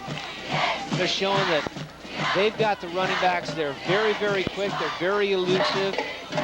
And they're really not giving the Knights much of a chance to break down and do anything. So the penalty was declined. Touchdown goes on the board for the Warriors. What we saw in that last play by Daniels, he comes up, he sets up, does a little juke, and he's gone. And it's just an excellent way of running the ball, and they're not getting a chance. The Knights are just out of position. Well, the Warriors have an excellent 1-2 punch as you see them lining up for the 2-point conversion. Hand off this time to Mason, and he goes through right up the middle. And that's your 2-point conversion, the first of the night, and that makes the score 20-13 as the Warriors now up by a full 7 over the Hillsdale Knights with 10 minutes, 17 seconds left to go in the third quarter. It may sound a little trite, but this is coming up on a very important offensive deal. From the I-back spot, great job of blocking and just a huge hole, and Mason just walks right through it. Matucci, Sadu, Petzel, and just a whole host of guys right up the gut. They're just doing a marvelous job of blocking for this running core for the Warriors. And I'll tell you, you get blocking like this, and oh my, I mean, it's a long, long day for the other team. Well, I guess you might call it, I don't want to sound too harsh, but Teopa, we saw with the injury, first play in the first half, for the Warriors, it may be a blessing in disguise because with Teopa in the ball game, they might have gone to more of an aerial assault on the Knights. Now with the injury, they've got their backup in there, the senior, Nick Orn, hasn't had a whole lot of snaps in practice. Maybe they don't want to put them right into the fire, so to say, so soon. So they're just going to stick with running the ball, and they've done an excellent job. They've got Mason, they've got Daniels, and they're just pounding the ball up the middle, outside. As you see the kickoff, or the punt, excuse me, for the Warriors, picked up by the Knights, finds the hole up the middle, and is brought down to about the 39-yard line. And number 17, Ernesto Martinez, first one in on the hit, and the kicker. Gotta love it when the kicker gets down there. Of course, in high school ball, kickers aren't quite the same thing that they are at higher level. And that Diego Sanchez right in there for the wrap-up on Cahill. The longer that ball's up there, the quicker it is. And I'm amazed that they let him go, because that knee looked like it was down. Here comes Cahill right into. There's Sanchez, and the tackle by Martinez. Now flag before the play can even get snapped.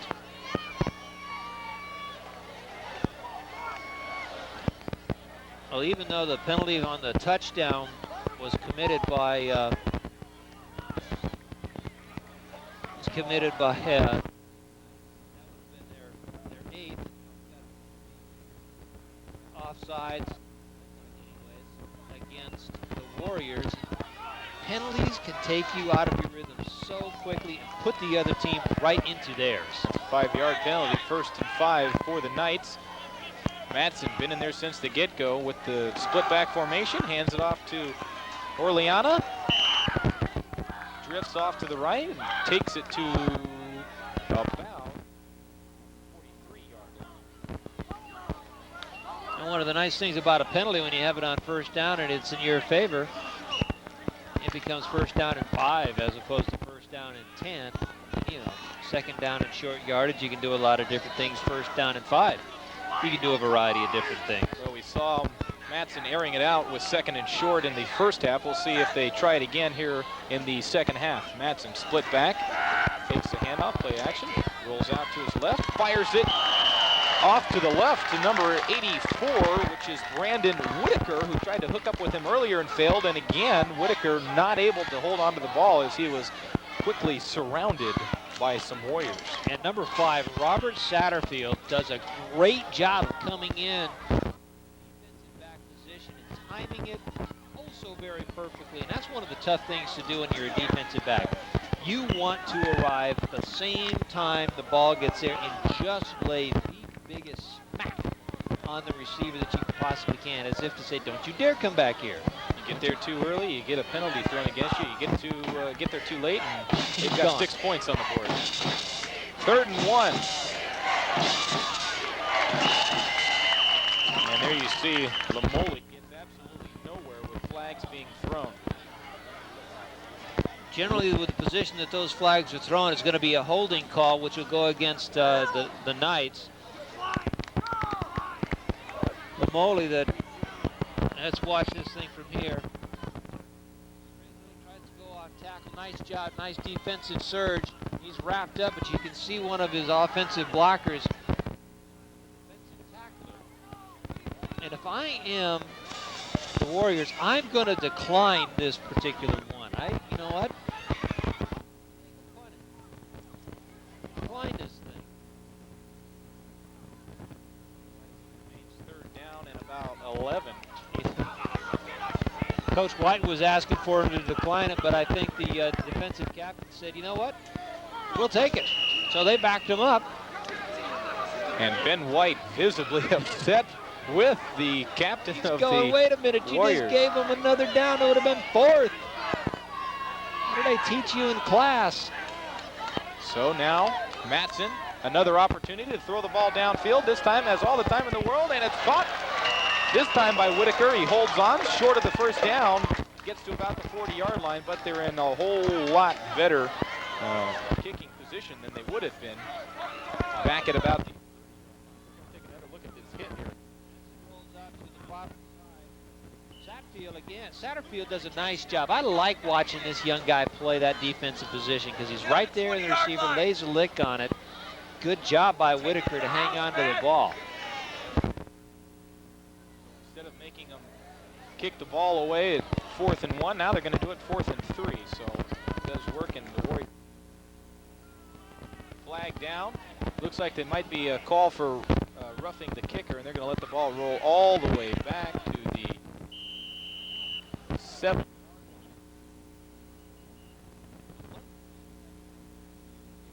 Playing, coaching, and watching football.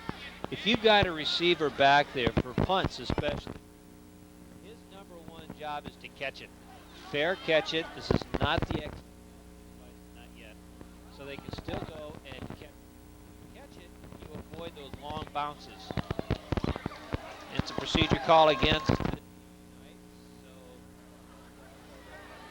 bring this thing all the way back, and here is a great break if you're a Warrior fan. Very true. Things working out after all for Coach Ben White and the Warriors, but you were talking about the XFL and that's coming up, I believe, this next year. Yeah, I believe it is going to be next year. And they've got no catch. That's going to be very interesting. I think it's going to be rather entertaining. You know, they're also playing it for the most part in the dead of winter too.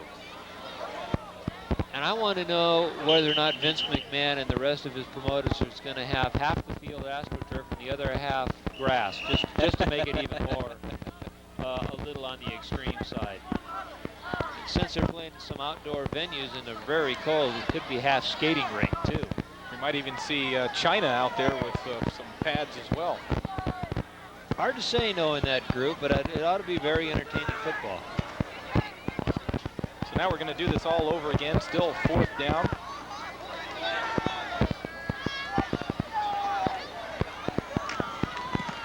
And it's deflected and touched by a Warrior, and fortunately, Sanchez able to smother the ball and regain possession for the Warriors, but the ball went in and out of, we're going to see it again here on the screen, it went in and out of the hands of the Warrior, which means fair ball for anybody. Thing is blocked in and out and right off the fingertips, and fortunately Sanchez did absolutely the smartest thing he could do. He fell on it. So many times football players try and pick up that bouncing pigskin and end up fumbling the ball back into the other team's hands. Well, that's exactly what 51 Richard Gutierrez did on that, and Sanchez able to pick him up. Here's Mason now following his blockers out to the left and out of bounds at about the 41-yard line. I think he didn't get out of bounds, Brian. He was right there, but he did not want to concede the sidelines and out of bounds, and the Ninth never pushed him out. He was able to tap dance back inside. It looks like we might have an injured Knight here on the near sideline. Officials timeout. You are very right. He never did get out, and it is number 55, Justin, senior, laying on the ground, and the big fella's hurt. He's grabbing a face mask. He is not a happy camper right now.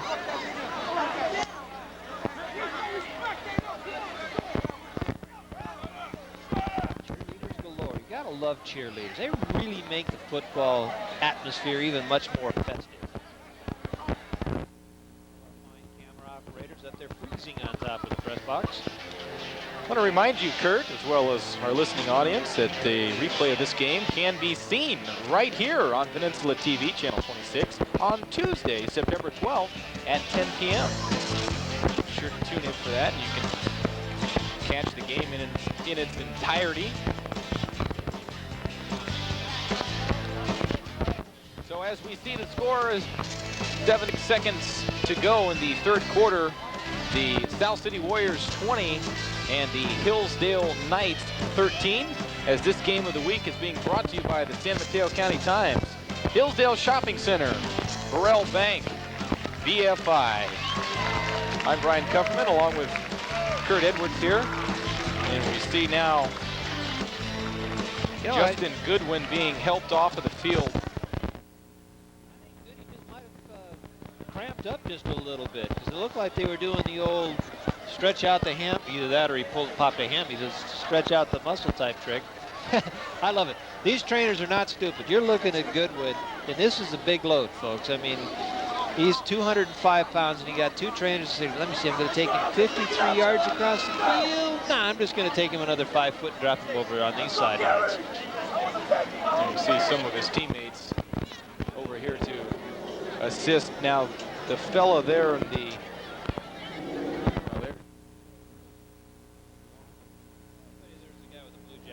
the guy there with the blue jacket. You can't see him, but there's a guy with a blue jacket there. That is the team doctor for South City. His name is Dr. Patrick Chang. He was out here earlier helping the quarterback for the Warriors, TJ Tiopu, and who I believe we mentioned it. We'll mention it again for those of you who are maybe just joining us or hadn't heard. He's being transported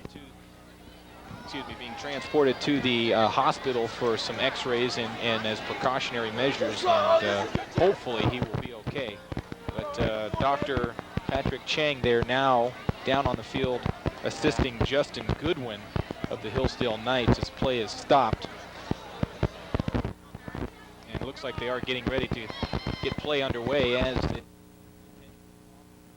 at about the 40-yard line, and hopefully Justin Goodwin will massaging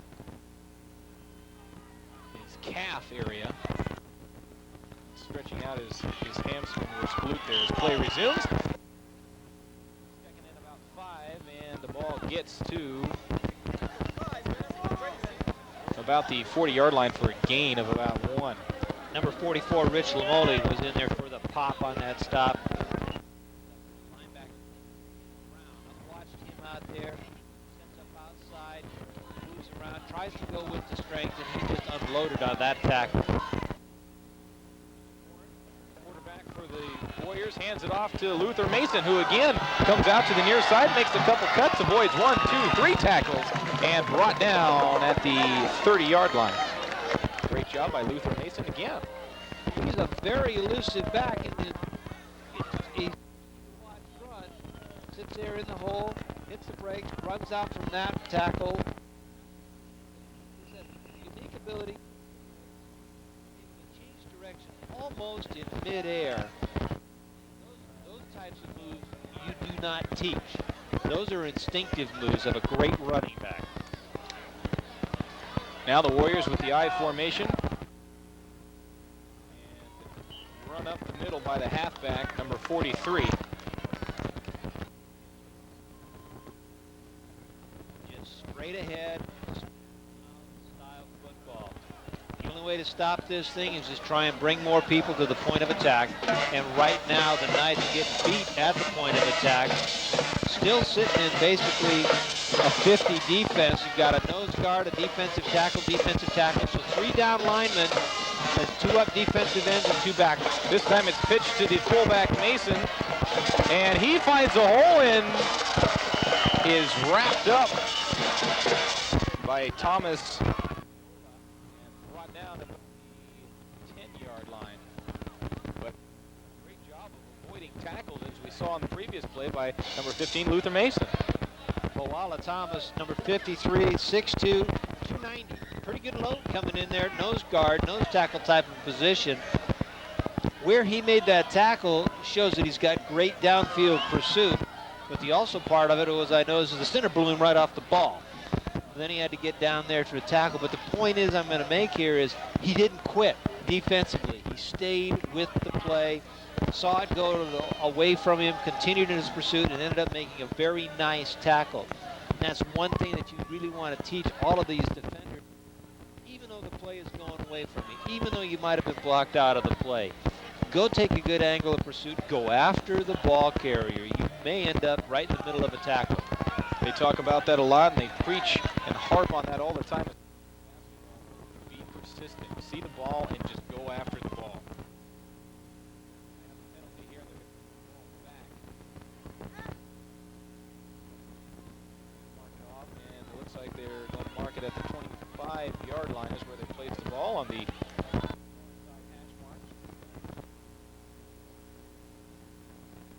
This is not unusual at this type of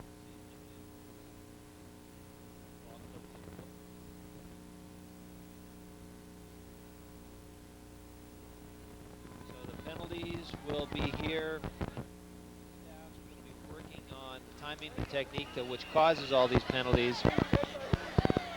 It's okay to see him this part in the season. What they don't want to see him is game 7, 8, 9, 10. That's when the coaches start to lose hair. Get the cobwebs out now. First and 10 now for the Warriors, and a lot of jerseys in the backfield.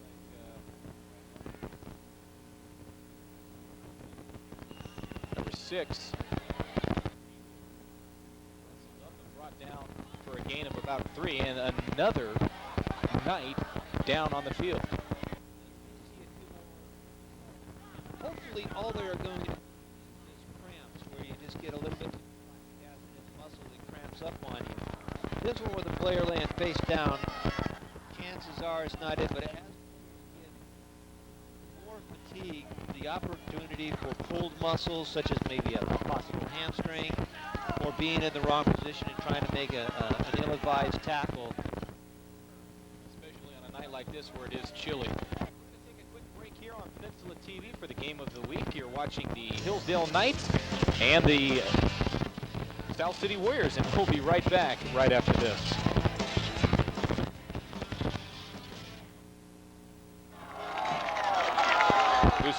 Luther Mason down now at the 20-yard line. A great hit by the Knights. And we saw number 51 for the Knights, Dan Ordonez, with an injury, and he's left the field. Looks like maybe a hamstring, as you mentioned earlier, Kurt, tightening up, or some muscle in his calf or leg.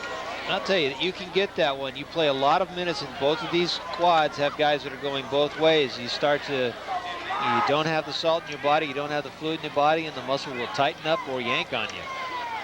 Kurt Edwards, also a chemistry wizard. Yeah. Well, I'm not a chemist, but never mind, I won't go there. On third down, Mason dragged down at about the 20-yard line. And that'll bring up fourth and about 8. So now they're trying to stretch out the Knights' defense. You can see them spread out a little bit more. Quick hitter up the gut may happen. Nick Horn with the I formation. They are going for it. They need about 4 yards, excuse me. Daniels is nailed in the backfield by number 44, Rick Lamoli of the Knights. And that stops all oncoming traffic from the Warriors, and they'll have to get on defense as we watch it again. Play by Lamoni again, coming off the corner on his defensive left side, untouched. Nobody was there to get him, and of course it took forever for that play to unfold, and that was your result of the loss and then a change of possession. That's a nice momentum shift for Hillsdale. Well, not a bad call for Bill White to go to, or excuse me, Ben White, the head coach of the Warriors, to call there in that situation. 4 minutes to go in the third quarter. You're in their territory at the 20-yard line. Why not go for it on fourth down? Matson hands the ball off to Orlana. Has room on the outside. Breaks one tackle and is held up, waiting for reinforcements to come to about the 47-yard line. About the 46-yard line, and we're going to run that again here on the replay, Kurt. Orlando does a nice job of getting outside. Also some great blocks from his teammates. There's what really springs him loose. Super stiff arm, gets some more. There's the hang on and help, hope everybody else shows up. Satterfield finally gets out there and takes him out of bounds. But a nice sweep action and a great job by the offensive line to engage the blockers right in front of them, turn them back a little bit inside, and allow the running back to get outside. Knights down by 7 here in the third quarter. Split back again. Matson back to throw. Fires over the middle and in and out of the hands of Josh Urbistando, somebody we haven't seen since the very first quarter. Unable to hang on to the ball there. Ball thrown just a little behind him on that play. A little behind him and a little low, and that time the defense for the... They weren't looking back at the quarterback. They knew it was a pass pattern. They turned their heads to see where the receiver was, and he was still right setting in a zone. He was wide open, but the ball thrown almost too tough to catch. Now it's 2nd and 10.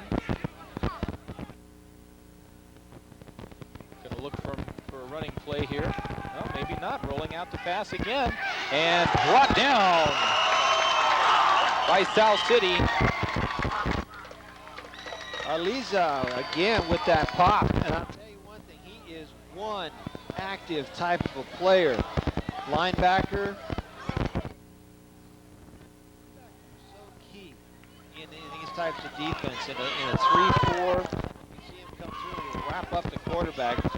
Again, good penetration by the defense. They got back in there. As soon as the quarterback rolls out, the linebacker now can step across the line. And that's exactly what he did. Style of it. Step out and take that outside coverage. Cover guys are rolling to that side. So that was a great play. Sean Madsen rolling out to our near side, just had no idea that he was coming up behind him. Radar was out there for quarterbacks. We know something's coming. We just don't know quite where it's coming from. So now third, and they lost 2 yards on the play. We'll call it 3rd and 12 here. Down by 7.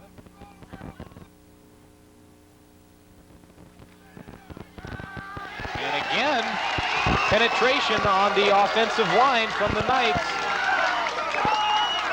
That play actually looked like it was a blown play in the backfield. That's it. Hand the ball off. There was nobody to hand the ball off to. Except, of course, if you were in a blue shirt, that would have been really good. Castaneda back there coming from his nose guard position, just sliced very hard. Nice angle off the center. He got in there to wrap him up. That'll force Hillsdale to punt the ball away. I don't imagine they would go for it in a situation like this. And now South City is lining up for the punt. Now, calling a timeout. I want to talk about it. I don't know what there is. Much to talk about that there could be some confusion or the cardinal sin of specialty teams, too many or not enough out on the field. Now, if you play with too few, they'll let you kick it, but your coverage is going to be a little bit weak.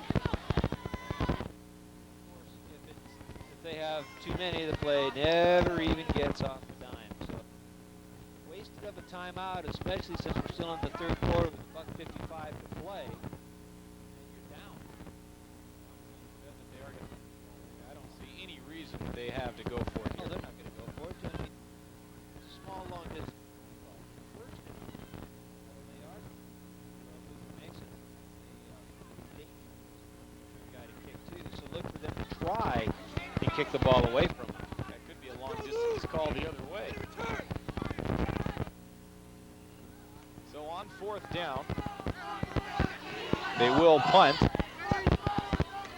Uh-oh. And Viamu bobbles the ball, picks it up and starts running for it and gets knocked out of bounds at their own 45-yard line, about the original line of scrimmage, 10 yards short of the 1st down, and it'll be a turnover, and South City will get the football in the Hillsdale Knights territory. Viamu just took his snap. It was a wide snap, but he got his bits on that thing. As soon as he bobbled it, all of a sudden you think as a kicker, everybody's going to be right there. If you can have the presence of mind to look for a split second, he still might have been able to get that kick off. Special teams, again, they can help you or kill you. That time, like a little kill. So 1st and 10 now for the Warriors as they come back on offense, and Mason this time tries to spin his way out of it, but about a half a yard to about the 44.5-yard line. He is a joy to watch as he gets into the center of that line, gets popped in there, but his legs, you don't have to be very strong legs, and you do have to keep that up and down motion with your knees, and sometimes you can run right through those tackles or spin your way out of the tackles. Well, they've done such a good job running it. Let's try it. Oh, here we go. First pass play of the 2nd half for the Warriors, and it's in and out of the hands of, looks like number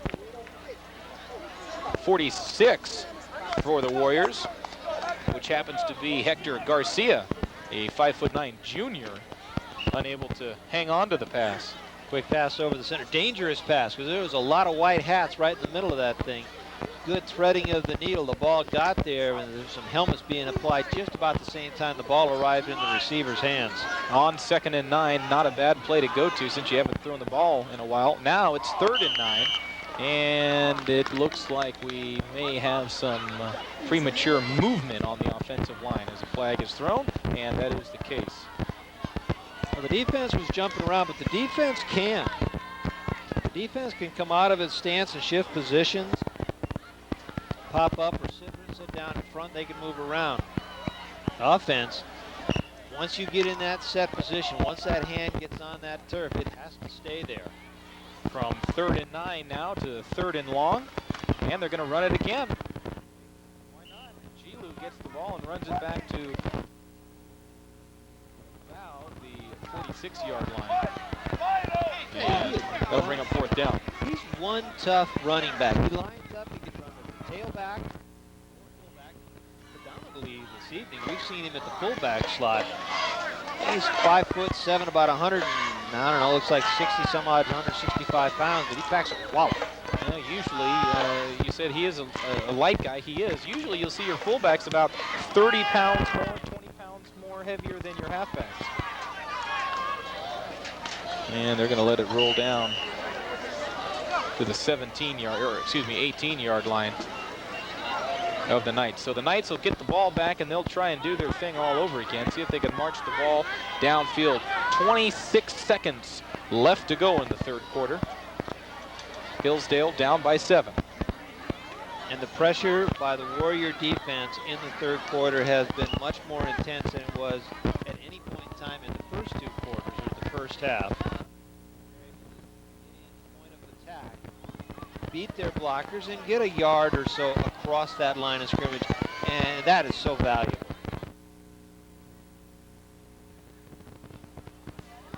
Sean Matson now talking with his tailbacks. Now they're lining up. Now they are in the split back again. I haven't seen too much of other kind of formations, and they give the ball to Lamole again, and tries to sneak through the left side, and unable to find a hole. He's been the workhorse, and they're slowly starting to tick down with 8 seconds still to go. Much quicker 3rd quarter. The 2nd quarter seemed like it lasted for absolutely ever. Now we did have that injury in the 1st quarter with the Warriors starting quarterback going down on his very first play. Unfortunately, we had to witness number 10 PJ Tube go down with left ankle.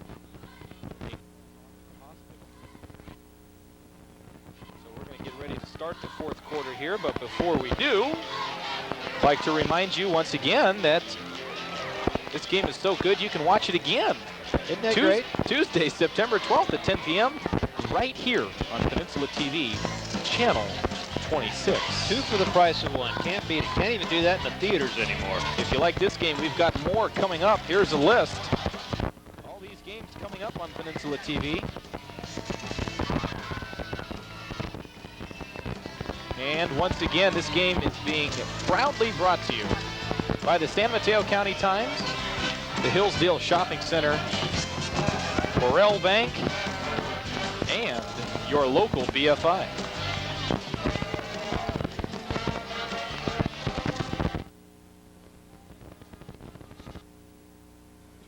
Left to go in the ball game.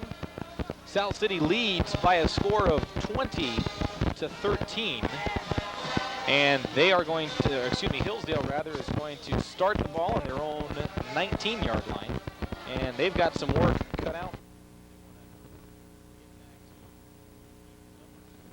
They've got a long way to go in an offense that really is not working very well. A couple of flashes of brilliance with the pass and the run, but nothing consistent. Consistency is the key as we're 2nd and 9. Madsen drops back. Fades away, flag down. What a mess. A lot of bodies flying all over the A lot of flags flying all over the place for that matter. Saying that a lot tonight.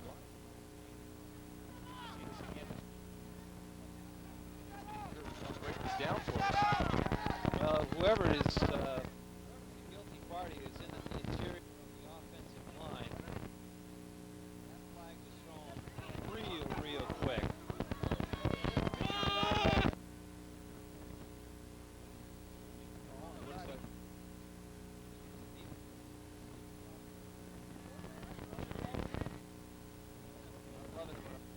Walking over with a grin on his face and shaking his head.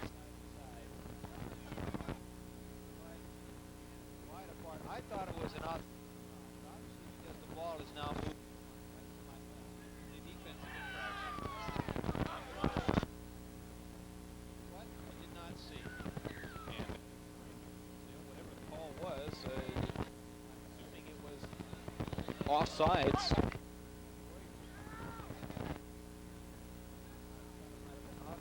offsides, but the spotter was wrong.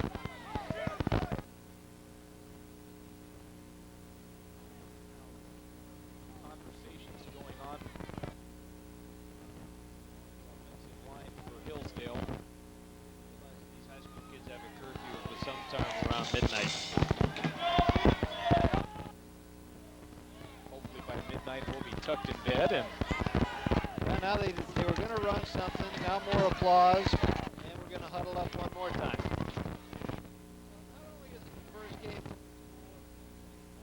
but it's also the first game who are doing their best to let this have a natural flow, because of holding calls, offside calls, it just cannot be ignored. This game is staccato type of beat as far as just letting it flow right on through. that's for darn sure. They're getting their first workout. The officials are getting their first workouts. And you and I are getting our first workouts as well. Yeah, well, every our camera guys are doing a great job. They seem to be on it.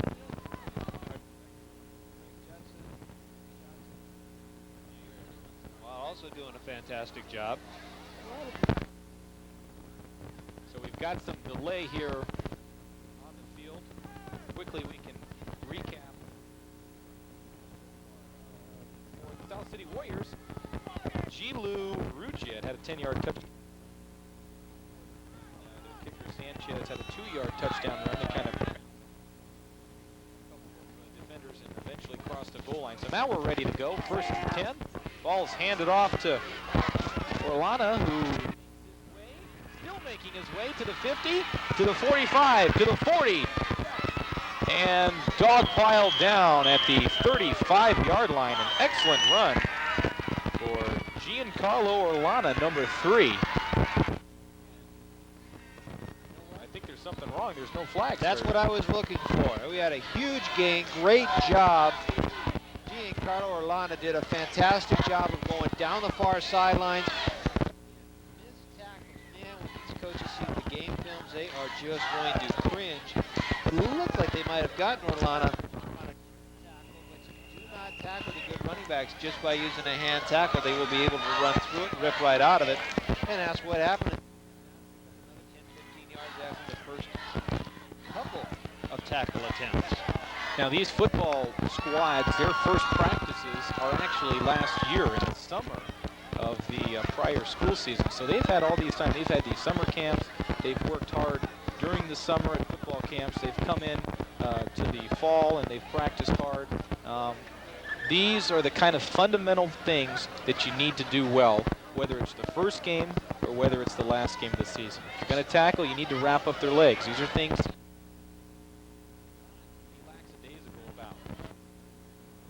Better, and these are the things that will win.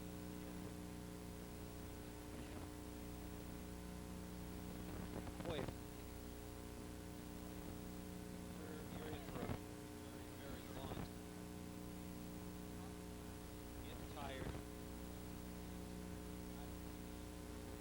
Take it. Take that initial pop, drive the shoulder right on through them. They went through the camps, they got everything sewn with pads on. Offensive team, you're also possibly the #1 defensive team, so you're not always going to go up against much of a wrap on the second guys, but you're not as good as that other colored jersey that's going to be coming at you later on. That's very true. You've got to be aware of that. Something that we didn't see on camera, but Coach Ben White came over to the band section and actually told them to be quiet because they are directly behind them. You see Matson throw it behind Orlana, who's able to make a great play and catch it. Still on his feet, again with the legs moving, and gets the ball to the 35-yard line. Now, Brian, you tackle, right? And you're good at saying that you're going to tackle you down on the legs. That's where you're moving. That time with Orlana, watch everybody starts to try and tackle him. That's nice. There's one high tackle, two high tackles, three high tackles. He's still wrapped up. Slides down, starts to trip him, but still again, 4 cracks all above the waist. He's got his legs underneath them and churning. They've got an opportunity to go forward, and that's what was happening on that play. It looked more like a long-lost buddy that they see at Christmas time, and they're giving him a big hug instead of trying to tackle him on the gridiron. No more group hugs, guys. That's what Coach White's saying. Knock him down. Matson now lines up 2nd and 10, and we've got fingers pointing, flags thrown, and we're either going to have an encroachment or B, a illegal procedure false start for Hillsdale. I didn't see any white jerseys moving, and it looks like it is going to be against South. It looked like it was number 52, Hassan, who jumped across side. Make that count. Now, here's where good quarterbacks can come in. You can stagger the count, go on first sound, go on no sound, third sound, hard count it. A lot of different variations that you can do as a quarterback. And if you fall into a pattern, the defense will key on you. All you have to do is change that pattern one time, you get people jumping off sides. Now it's 2nd and 5 as Matson back to pass, and no block on Richard Gutierrez, who just came screaming towards Sean Matson. We're going to see where the line broke down here. Is Everybody was occupied. Middle backer Gutierrez comes, wraps up the quarterback. In the 3-4, Gutierrez is an inside linebacker, and he was lining up right off the left guard. Left guard took responsibility. All you've got to do is set it up so one guy, if you're takes the inside route, you take the outside route. The blocker's not there to help you out. Boom, you're gone. You've got a clear path. that knocks him back to 3rd and 11. And we'll see what they do. We've got Ian Hoots out on our near side as a wide out. Fakes the handoff, rolls to the right. Throws to number 84. We've seen him before. This time he holds on to us. Brandon Whitaker. And he will be short of the first down.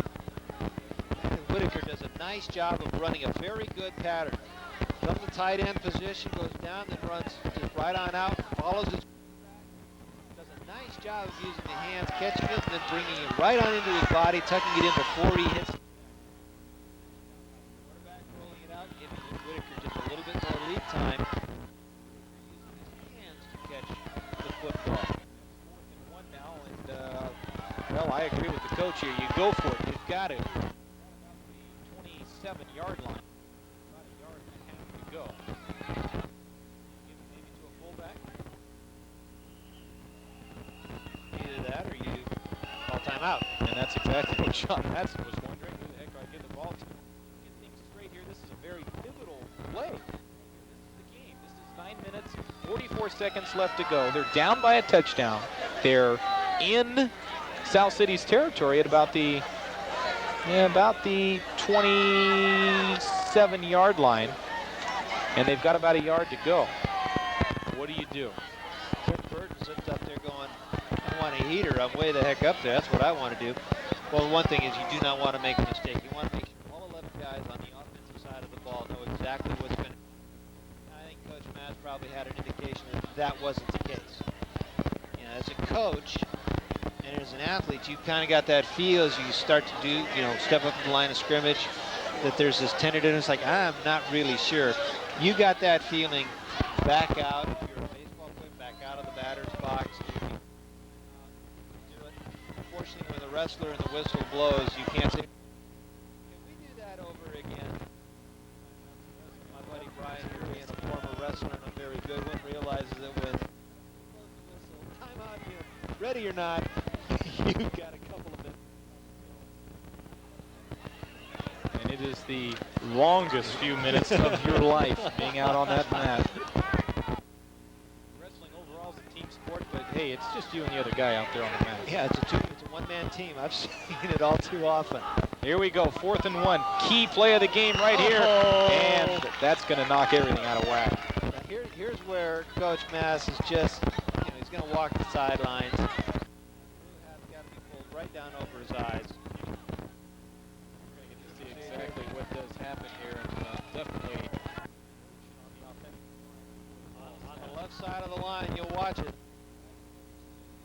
Guard pop up. Just a little bit beforehand. That backs it up 5 yards. Making it 4th down and a long 5, short 6. And although we haven't seen it happen yet, we've had 2 go-rounds at it. Well, they're still going to go for it now. They're 4th and 6.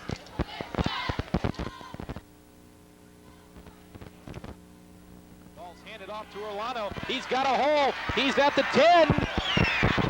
Dropped at the 10. And great ball by Coach Mazzacchini.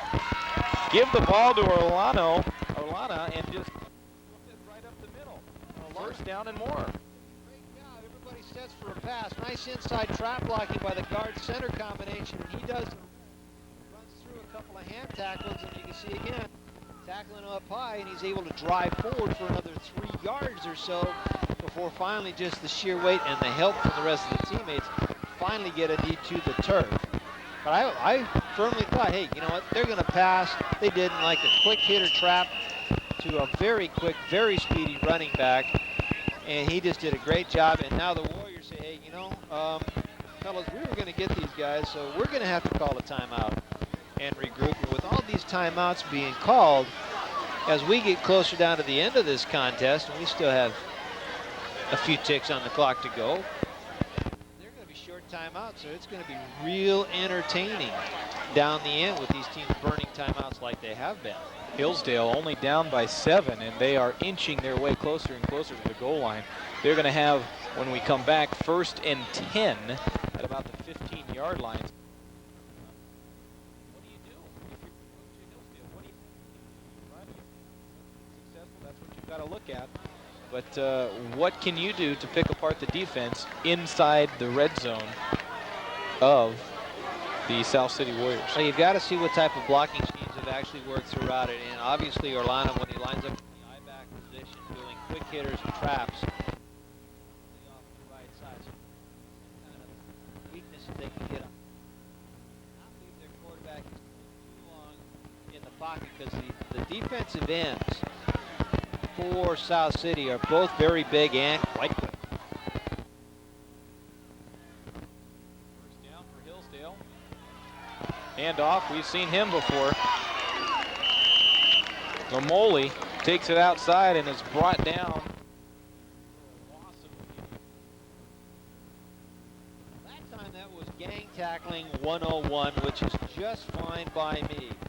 And also at the point of attack, all the blue shirts are on the other side of the line of scrimmage, and that's not really good if you're Lamoni, because he realizes he has absolutely nowhere to go at all.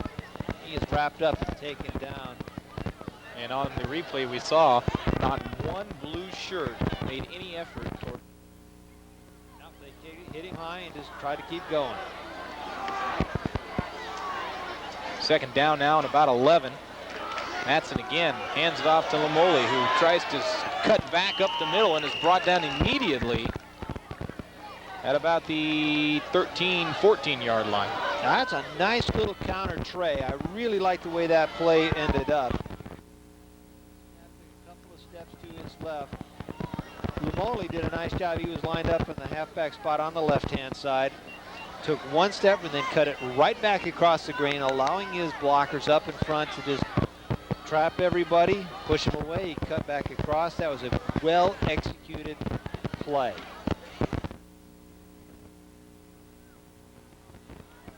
Third down now and about 8 yards to go. Another big play for the Knights as they try and score the 6 points here. Rolls out to his right, screen pass to the right, and it is almost picked off. Aliza almost had it. He read it very well from his defensive end position. smell that play come up, you go out. No screen action, just a quick little pitch pattern. You can see he was almost there. Tight end Whitaker was supposed to have that responsibility to tie up the defensive end, and he didn't do it. And it almost cost his team an interception. That could have been the worst, or not the worst of it. 6 possible points, depending how fast the big fellow would be going down the field. That's right. Sean Madsen on that play, running to his right. Didn't want to overthrow the ball with his momentum going forward. Tried to underthrow it, and fortunately for him, it was incomplete. Nice cutback move by Madsen to get out of trouble. Nice block again by Lamole, and the ball is caught. Completed pass to number 21, J.C. Cahill, and a flag is down. We'll see what the ruling is, but an excellent play by Madsen, and looking at his expressions there, his physical. Yeah, I thought so. It's against Hillsdale. Holding call, go against Hillsdale. Roll out, we'll see if we can see the holding call in there. Well, I hope that wasn't it by Lamole. No, it was more in the interior of the line. That play was thrown, but it was a nice job by Madsen and a great job by Cahill, who ran his route to just mirror the rollout of his quarterback. If your quarterback's in trouble, you run with him. You can run a deep route, you can run a slant, you can come back. I don't care what you do, but get on the same side of the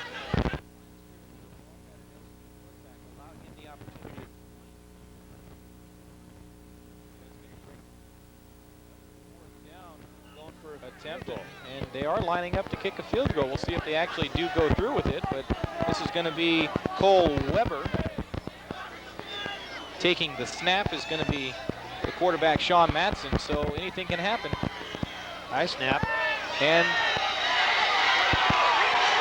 there's a fake field goal attempt gone awry.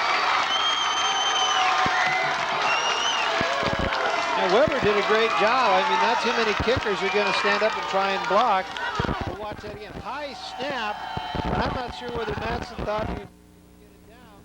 The rush coming from the far side, and it was too much. Eliza, again, right there, making his presence so well known in this defensive series. Just a great job by the defensive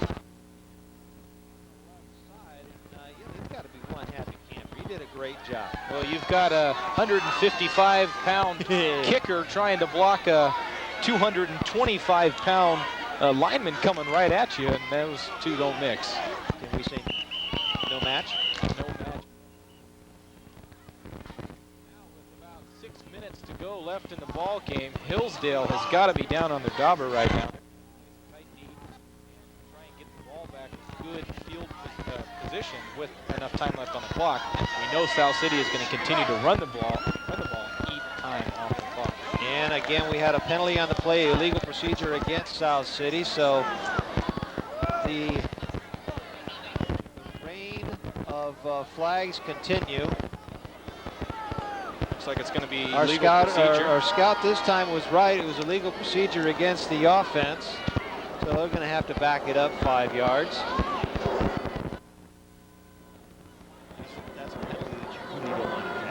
Kind of things that Hillsdale's hoping and praying for right now. They need any little thing that goes in their favor. He's cranking that. I love it. He's going, hey, fellas, I haven't eaten dinner yet. It's cold. Let's go. He should have thought about that earlier when he was dilly-dallying out there on the other side of the field. Here we go now. First down and 15 for the Warriors. Again, a running play. Luther Mason coming out to the far side. Now tries to cut back towards us and go up to about the 28-yard line. Mason has a great presence of mind and a good for the flow that the defense is coming to him. Not to mention, one of the things he really doesn't want to have happen, the clock and the scoreboard is in his favor. He really doesn't want to run out of bounds and stop the clock when he doesn't have to. So you jam on the brakes, cut back across the grain, and he's so quick and fast. He's able to do that. How many clean shots have you seen on him that unless he's going right up the gut, nobody's really getting a good lick on him? No, they're not. They're tackling him high. And You've got to get him from the legs, especially if you want to bring him down. Oh, flea flicker? No, no, no, no, no, no. And again, high tackle. This time, number 58 for Hillsdale, able to grab hold of the jersey. That's Sosa. Halfback option pass. Oren pitches it back. Realizes I've got no chance as a blitz was absolutely coming on. Orellana, we've called his name so many times offensively, doing a great job. This time he does an absolutely super strong safety position on a safety dog. Running back, and there was no chance. Yeah, you can question that call because you've been able to run the ball so effectively. Why do something like this? And that really pushes them back deep in their own territory. And it's 3rd and 2 country miles here now as it's about 22 yards, and it's caught. A rare passing attempt. And there's a connection between Nick Oren and I believe Sutterfield. Yes, indeed, Sutterfield. Not enough for a first down, but it gets them close to the original line of scrimmage. Ian Boots, number 2, over there on a corner on the island. Made a great tackle. Thigh high, bring the shoulder pads and helmets right through tackle. Diego Sanchez is going to have to kick the ball away. Hillsdale has a chance at getting great field position now as He's just going to go for the safety. Well, Diego Sanchez finds that he can't catch the ball as it sails over his head, and does, in a close game like this, maybe the smart thing to do. Only time will tell, and kicks it out of bounds, as you were saying, Kurt. Ball goes out of the. Now remember, folks, football could be a takeoff on soccer, and Diego now pretends to be soccer as he continues to kick it. Now he's got to kick it completely out of the end zone because he kicks it in the end zone and the white guys fall on it. It's a touchdown, so he finally gets it all the way out there. Down on the field. I do think Mia Hamm is much better with her shirt I off. know. You're not going to get an argument from this side of the booth. The officials are there. Safety has been indicated, although the points are not on the board yet. Then South City gets to kick off to. We're going to see what actually happens here. The microphone sometimes to work. Diego kicked it out of the end zone, which should be a safety. Correct. We're still waiting for the call. The official signaled safety in the end zone. There's flags on the field. Now we've got Mr. Flores, who's still in Well, with the delay here, we're going to take a quick timeout. Well, we're going to wait for the call. And it is the safety called. So with that, 2 points go on the board. It is now 20-15 South City, and we'll be right back on Peninsula TV right after this.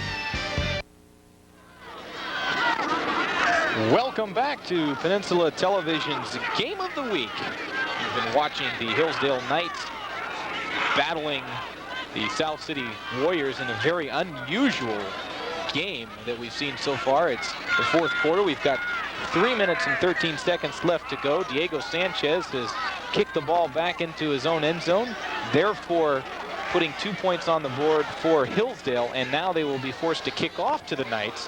And now the Knights are back in business as they will be taking the ball offensively, with being only down by now 5 points instead of by 7.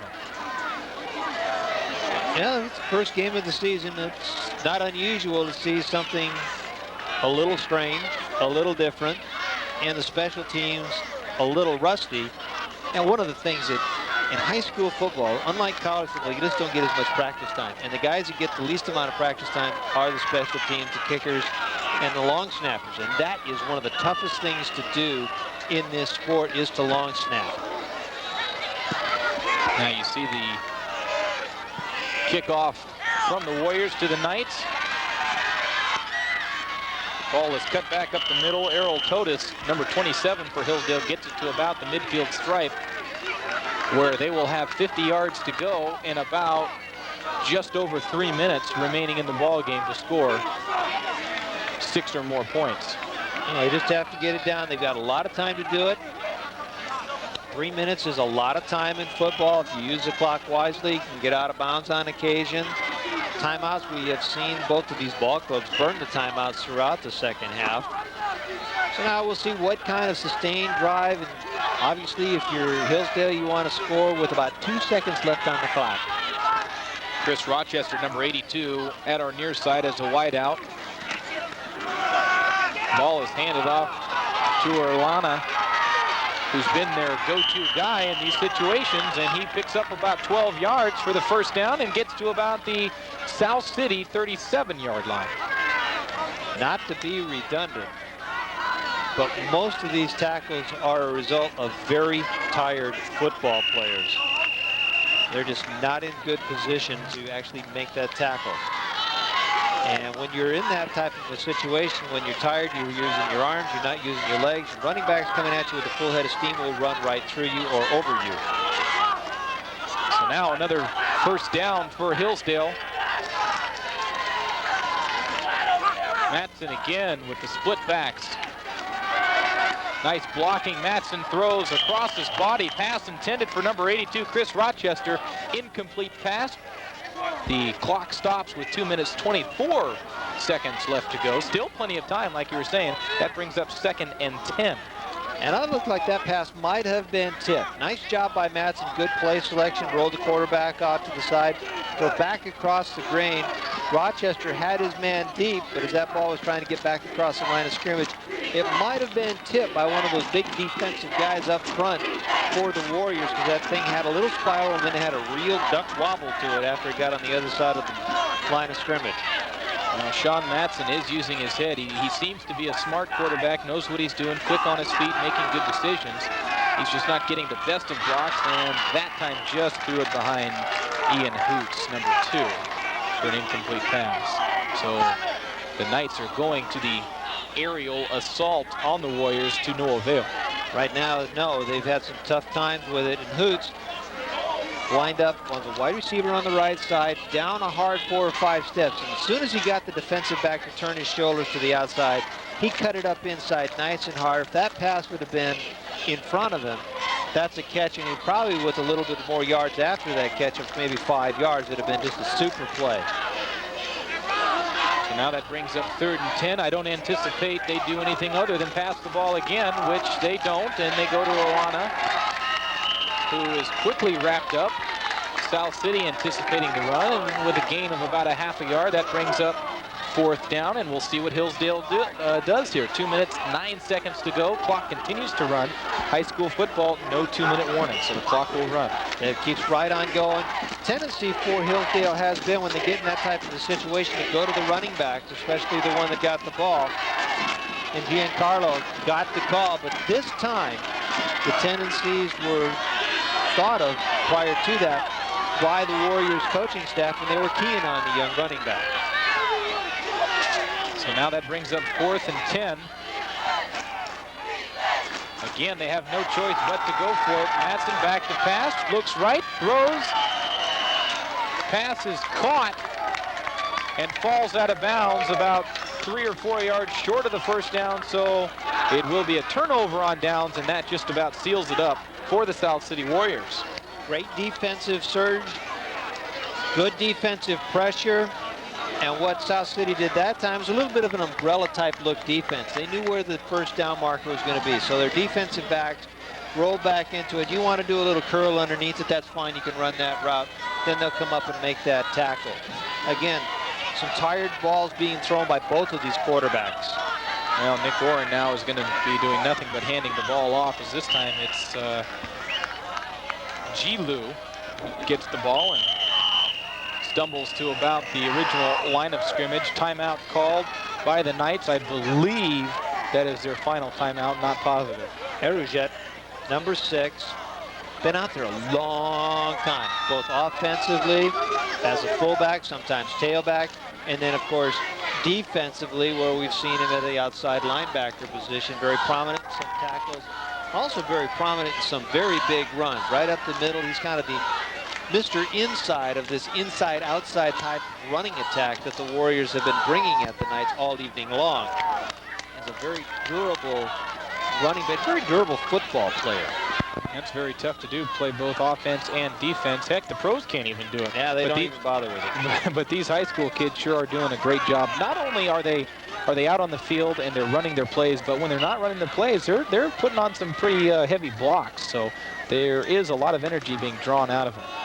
This time Luther Mason trying to improve his personal stats as he gets out to about the 39-yard line. Clock continues to run now with 1:10 left to go. Luminoli, number 44 linebacker, came across the line of scrimmage on a blitz package. Nothing there. Then had to come all the way back, and he was the one that made the tackle. So there's still a lot of drive and determination as the clock continues to tick down at 56 seconds. Somehow or another, they want to cough up a turnover. Otherwise, this game just goes away, and they really don't want it to go away this way. This would have been a big game if Hillsdale could have come back and won, because they got bumped down. They were in the Bay Division last year.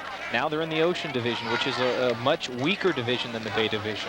South City still remains strong in the Bay Division, and I believe they're picked third in the PAL Bay Division. They're a tough ball club. Here is the officials' timeout for a measurement. So that's a break for Hillsdale. Yes, Clock it is. Stops. Because to tell you the truth, from my angle here, I don't think they've got it even close. Now your eyesight's better than mine, so I'm going to go with you on that one. If I look over at the sticks, it's not even within the same zip code, but then again, they may be wrong. So this is a little bit of a break for the Knights. They get a chance to catch their breath. 23 ticks left to go on the clock. Let's take a peek.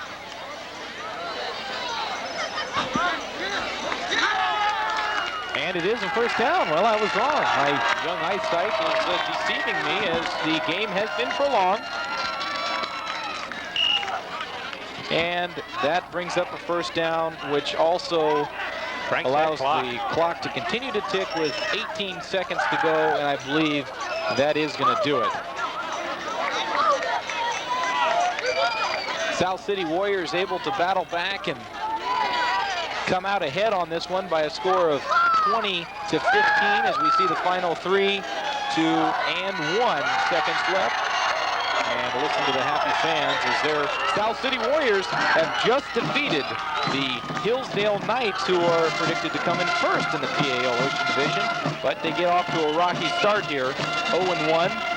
South City gets their record going with 1-0. It may be a rocky start for both of these ball clubs. The coaches are going to be able to take these game films home and say, okay, here's what we have to improve on. Obviously, tackling is one of them. I mean, that's going to be a big one. Special teams is going to be another one. But we saw some very good blocking patterns up in the offensive line. Also, some very good running backs who are really able to show their stuff. As they keep going along, the quarterbacks will start to get more in sync with their receivers. I have a feeling this is just, I mean, it's the first ball game, so you're going to see a lot of improvement as the season continues to go. Right. Timing is a big, big key between your quarterbacks and your receivers. So right now we're going to talk about a game coming up here on Peninsula TV that you can catch. It's going to be Santa Rosa, and they're going to be taking on the CSM Bulldogs. That's next here on Peninsula TV's Game of the Week. And that'll be Saturday, September 16th at 7:30 p.m. So circle that date on your calendars and tune in to channel 26 Peninsula TV for Santa Rosa and the CSM Bulldogs. We saw a great game. Final score once again, the St. Louis